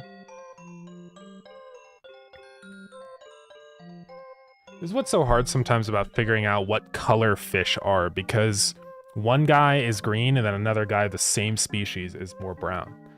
You know, it's like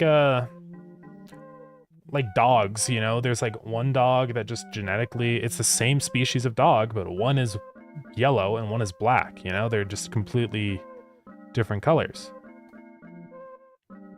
So sometimes looking through these, trying to like figure these guys out, it's really hard because it's like, what color is this guy actually? And this guy is brown. It seems like most of them are like brown, so we'll go with that. But then you have to draw the spines.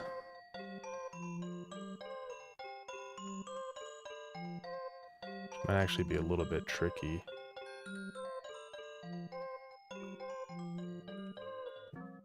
Might do this down here.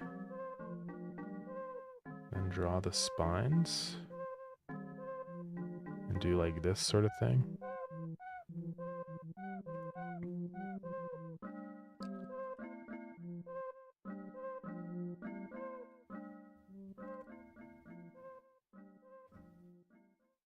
I think like this is the vibe.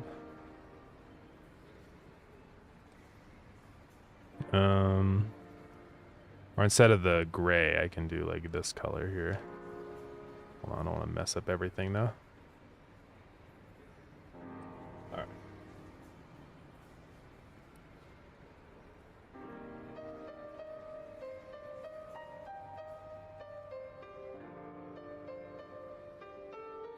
I think this is about right. We keep looking at more images and stuff.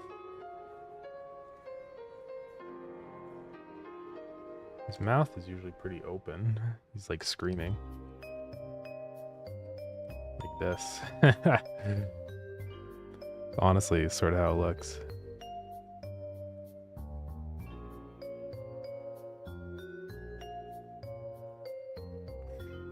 As goofy as he looks, this is how it sort of looks. Trying not to make him look too ridiculous, but he just does kind of look ridiculous.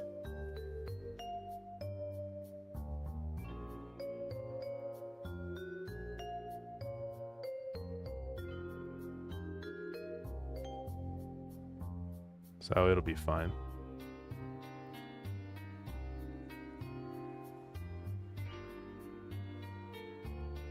Hopefully I didn't make him too big.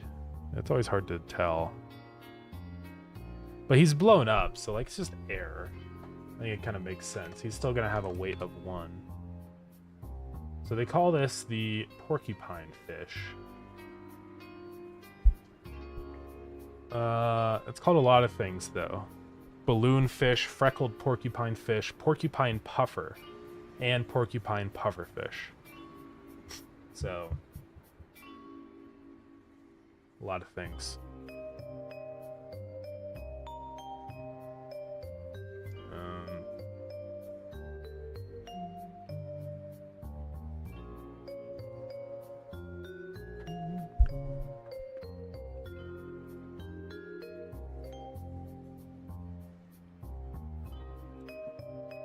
Now, I think they live in coral reefs. Let me make sure. I might just have to do a different guy. Let's go see. Atlantic. Hawaii. I mean, they're clearly in tropical warm areas, so yeah, they live in coral reefs. So it'll be fine.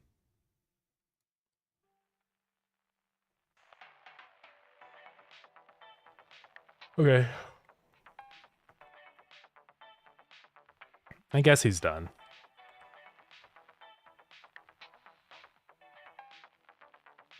It's hard to like do a whole lot of shading here just because of the spines, you know? But it'll be fine. And he does have very white eyes, honestly.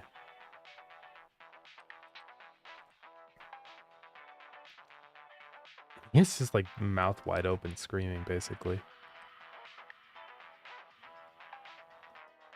Oh yeah, guys, I don't know if you heard, but Scrap Mechanic is getting an update. 1.0 is actually releasing very soon. I never expected it. Didn't think it was ever gonna happen, guys. But I might have to change the line in the game now, where I say I wish Scrap Mechanic would get an update. Because now it's going to get one.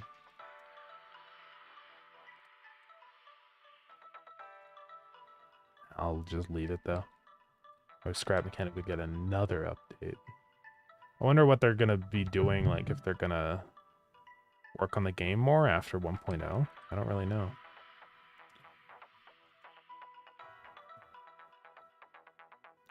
Alright, this guy's good enough. Let's go get him out of here. Yeah, after 10 billion years. Took forever.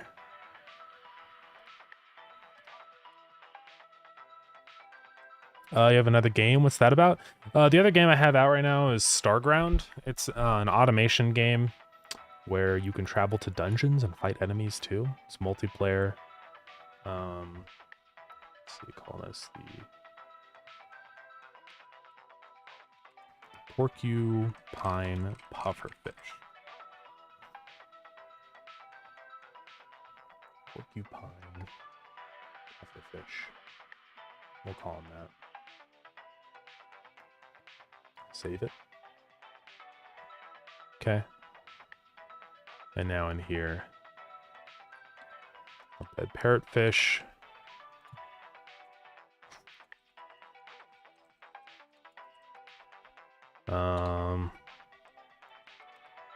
Porcupine. Oops. I put a space in there.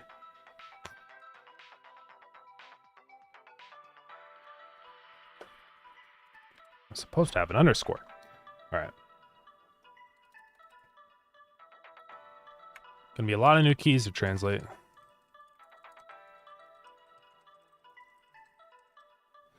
Weight is 1. what's the I had to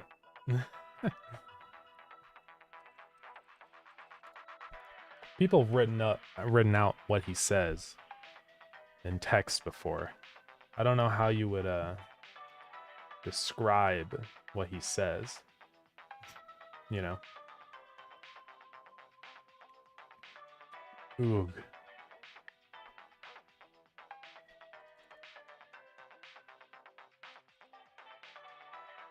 Ooh.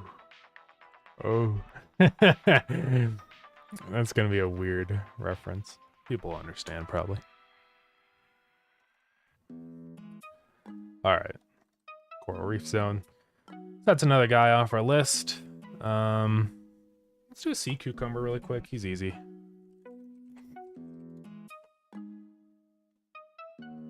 There's a lot of different kinds, I'm sure, once again, because it's a whole class of organisms. But we'll pick one that's cool.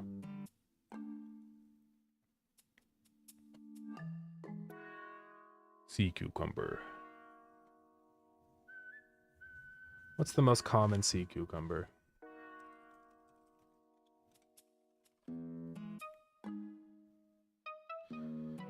This one is the most common.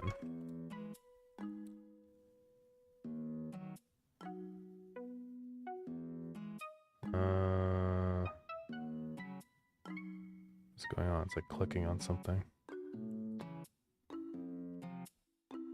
These are weird guys.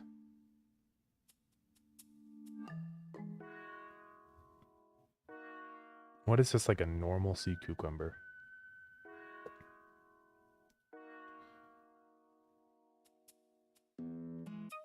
Probably just something like the brown sea cucumber. I mean, I do need to start adding in some rare guys, so we could add, like, draw a really funny, weird guy.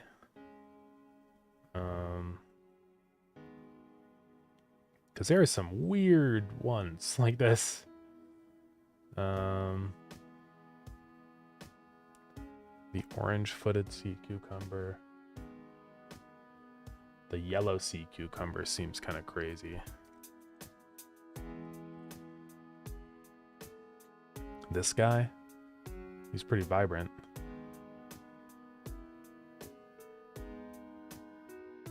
Yeah, the yellow one's pretty neat. Yeah, also the gray one. There's the white sea cucumber. The sea pig. See, they're all like a part of different classes of organisms too. Like these guys are completely different from these guys. So.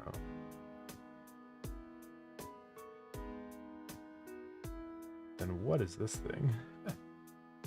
It's crazy. I think the Japanese one is common. I think this is the Japanese one, right? No, this is the greenfish sea cucumber. Sorry, Very interesting. Let's look this up. What sea cucumbers are in coral reefs?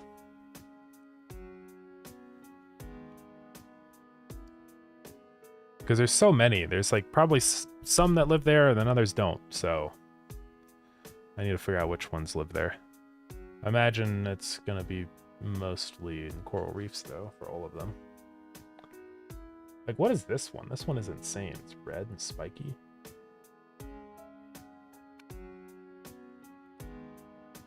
Does it say what kind it is?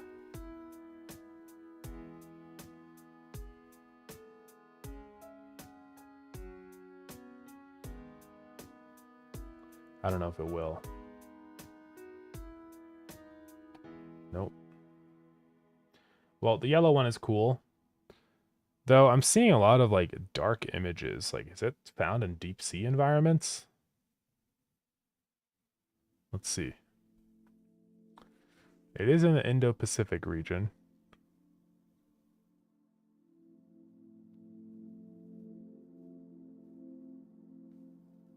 I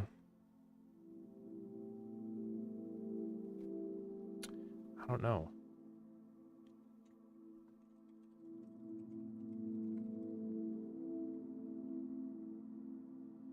Not anything super deep, 85 feet. It's pretty normal. But there are deep sea cucumbers, I'm pretty sure. Like, I think this is one, the California sea cucumber, right? This one I think is found very deep.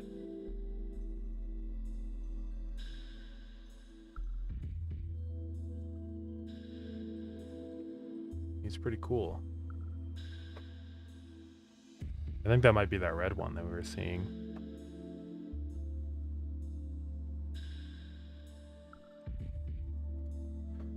Deep sea cucumber. And then like this guy is way down in the deep.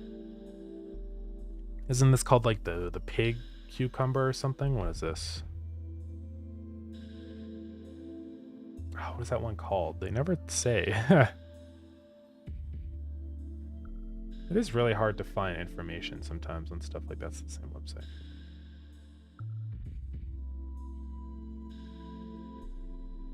That's a video. What is it called? I thought we just saw that. It was right here, Animals of the Deep.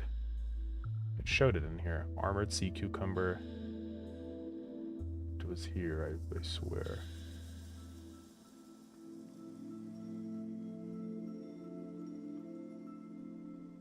The sea pig.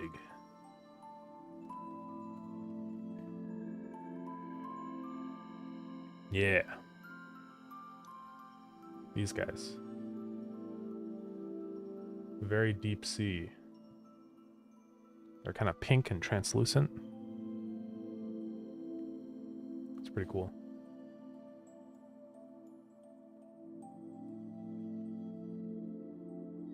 I might add in a new liquid type for the deep sea guys, just called like pressurized water or something. Just because it's very strange putting a deep sea fish alongside other saltwater guys, so it would make sense, I think. I'll write that down in here just so I remember.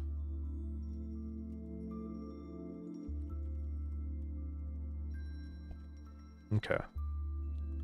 Still don't know what kind of sea cucumber to draw. It's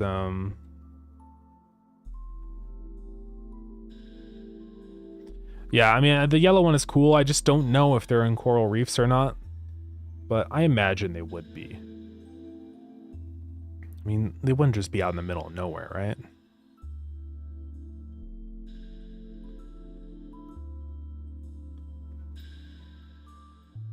From the subtitle zone.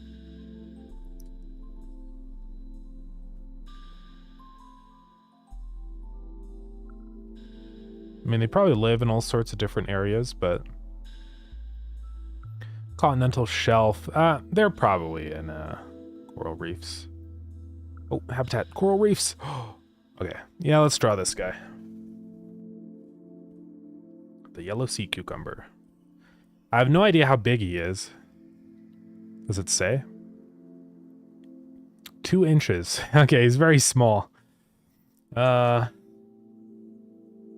like the size of a clownfish. So it'll be pretty easy to draw him.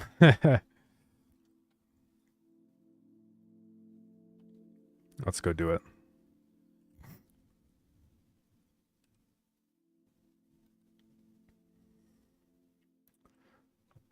He's going to be a very small guy, sort of like this. I don't even know what I'm looking at. There's like these like branches that come off of him on the front, like that.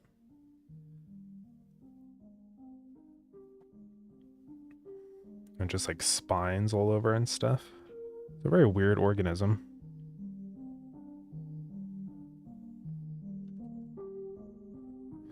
But something like that. It's kind of a, like a kind of aquatic snail. Yeah, basically.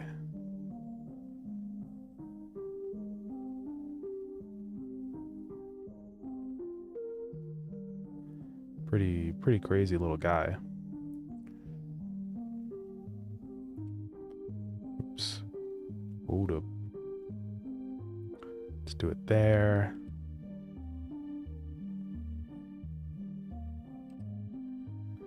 All right, that's good enough. Yellow sea cucumber.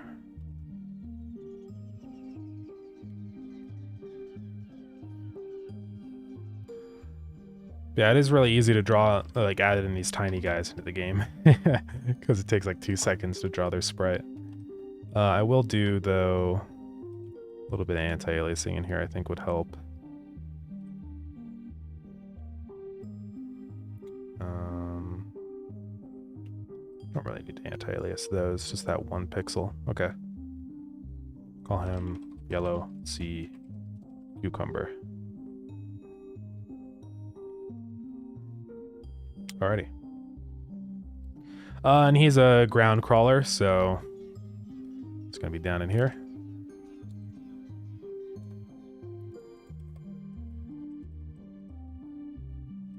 Yellow sea cucumber.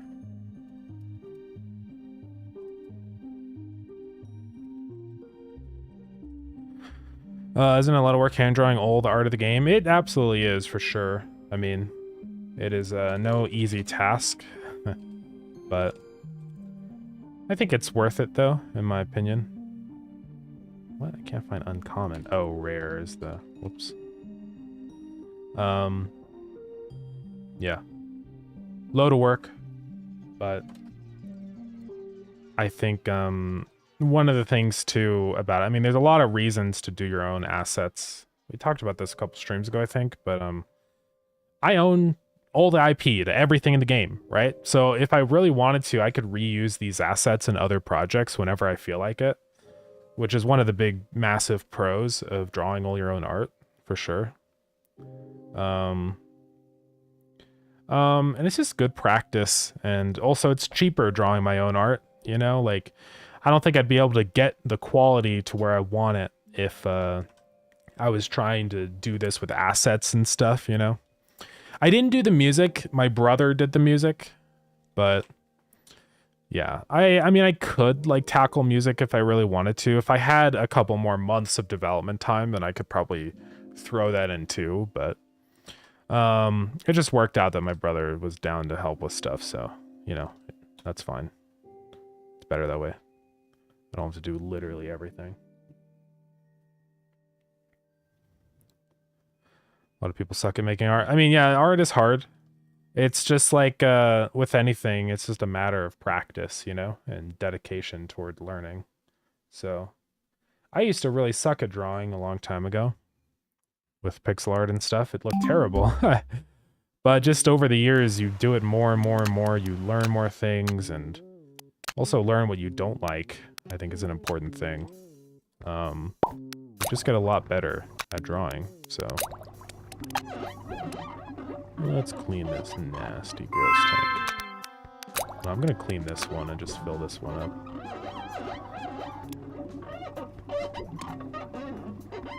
Clean it all out. Let's make this a saltwater tank.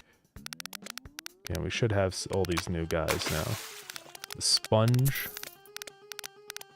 We already had those guys in. I just want to test the new sprites. Oh yeah, the pufferfish is the other guy. Boom. And the yellow sea cucumber. I need to change his description. He is a very tiny guy. And the ball sponge is pretty small too. But they are just small, that's how they are.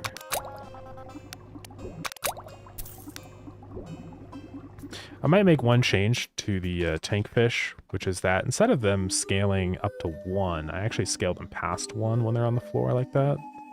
Because it does kind of disproportionately make them extremely tiny. So right here you can see we calculate their scale. It's this big massive formula. So I might just say times 1.2 or something. So when they're at the front, they're actually slightly larger than normal. Right? I think it'll just make them more proportional, I feel like. So you can see if we add in a bunch of little crawly guys, right? Which guys crawl a lot? Like this guy, the frogfish. We just add in a ton of those guys. You can see his scale change as he moves across the floor, the water, right? So if they get smaller as they go away from the camera, I might like lessen that effect a little bit possibly, but we'll see. Because it is kind of intense right now. I don't remember how to do it though. I say divide by 64. Let's see what that does when I change it. What if I say 128? Does that make the effect less or more? Looks like that decreases the effect. Yeah, dividing by a smaller value. So that's probably what we want to do instead. And then I can just say multiply by 1.1. I think that would probably be fine. I'm going to print out what the scale is just out of curiosity so I can see what we're working with. So yeah, we're getting values in between like 0.9 and, you know, 1.1, and which feels pretty good. Like they're slightly smaller when they're in the background, and then when they're in the foreground right in front of everything, they're a little bit larger. So I think that's better. All right. Then let's go mark down all these new things. So sea cucumber. And I'd like to do another sea cucumber, ideally. The porcupine. Oops. Pufferfish added. The yellow sea cucumber. Also adjusted the scaling of crawling creatures. They now appear larger in the front of the tank and will scale less as they move back. Okay. Let's go fix this guy's description also, because he's not gonna say I'm ready, I'm ready. Also, same with the ball sponge is good. We have to also go fix the pufferfish. So what will the description of a cucumber be? It kind of looks like mustard.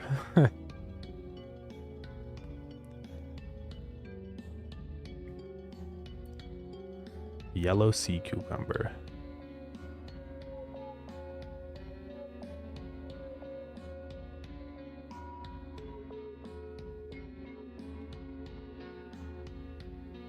What does eat them?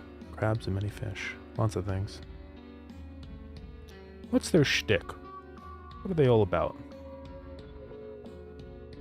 The robust sea cucumber. I guess they're robust.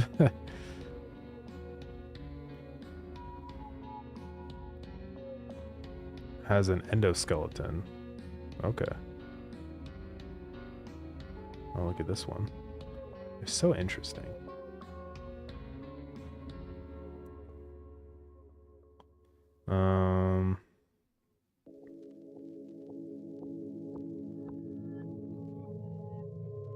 Like, what do they do? They've been around for a long time. A group of sea cucumbers. Yeah, they're very small. They use fission. Yeah, they expel their internal organs, which is such a weird, stupid... Why would you do that? Isn't there like a better way to do that? CP. Whoa. Consuming proteins of sea cucumbers have positive effects on the immune system. Natural killer cells are cytotoxic. They eliminate tumors. Gosh dang. Highly beneficial to human health. We gotta start eating these guys.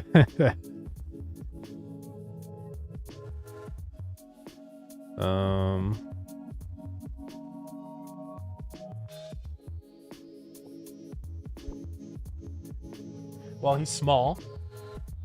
Apparently he's robust.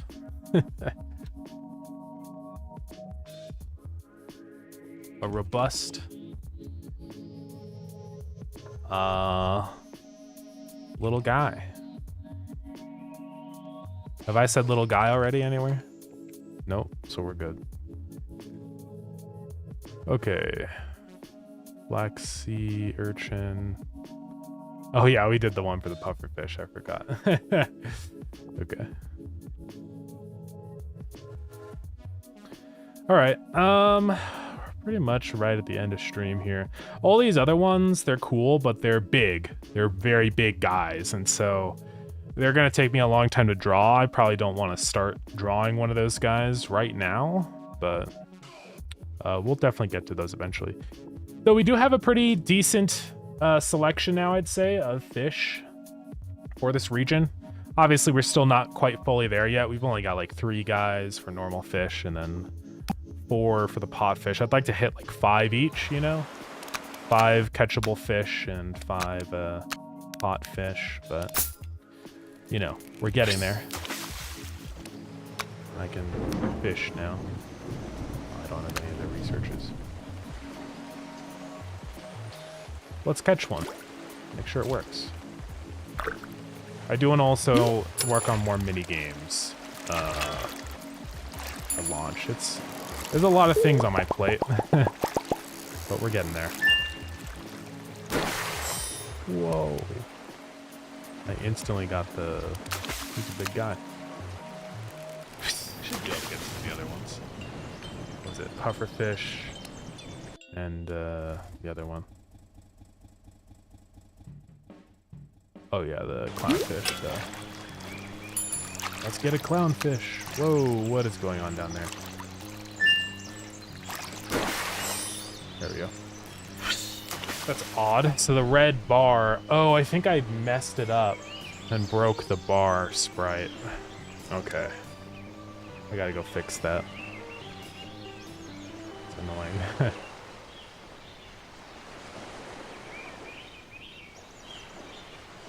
Come on.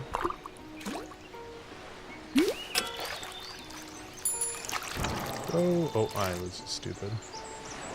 Alright, I'll have to fix that red bar sprite. So, where does that happen in? I guess it's inside of the theme. Right?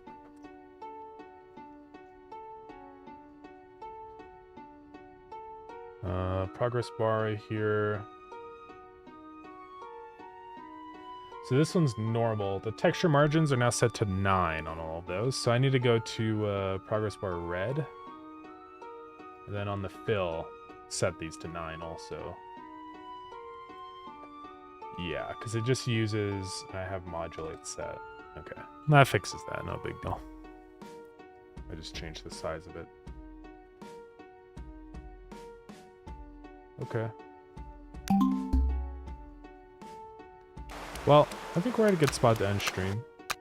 We got a whole bunch of new fish added today, so that's good. Yeah, tomorrow... I don't know if I'll be streaming tomorrow, because it's 4th of July. So I'll let you guys know what's going on.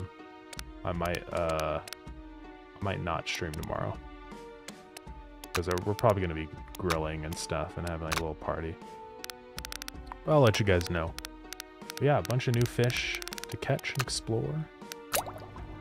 Yeah, hopefully I'll be able to get the deep sea region done in time for release. I mean, we've got some time.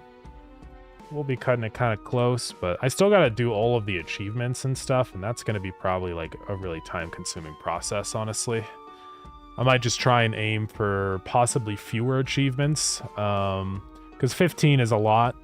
But like some of these really easy ones where I don't have to track much, I think should be easy. Like shiny is super easy, catching a legendary fish. Or unlocking every tank, or all these, like, pretty straightforward. Or, like, ascending for the first time. But stuff where I have to, like, keep track of numbers, I mean, this isn't really that hard. But, you know, it's a little more complicated. And we gotta get all the translations and stuff set up, so we will see. Yeah, anyways, I think that's going to be it for today. So let's go find somebody to raid. Who do we like to raid today? Patagon's playing Deltarune.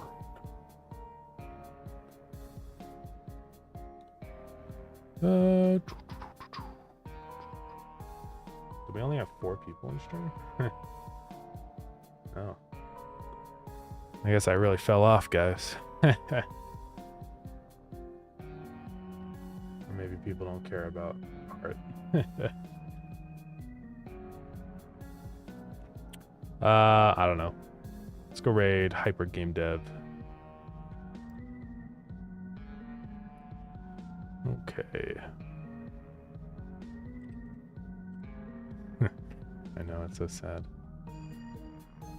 Sometimes it's kind of like embarrassing raiding somebody when it's like 4 people, but okay, it'll be fine.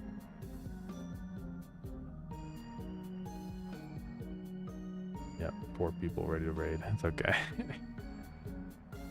Whatever. Anyways, thank you gamers for coming in. I appreciate it. Be live again tomorrow, 3:30 MDT. Wishlist lured in. And yeah, new update will be out soon. I promise I'll try. Anyways, let's go raid out. Bye, everybody. I'll see you guys tomorrow. Bye-bye.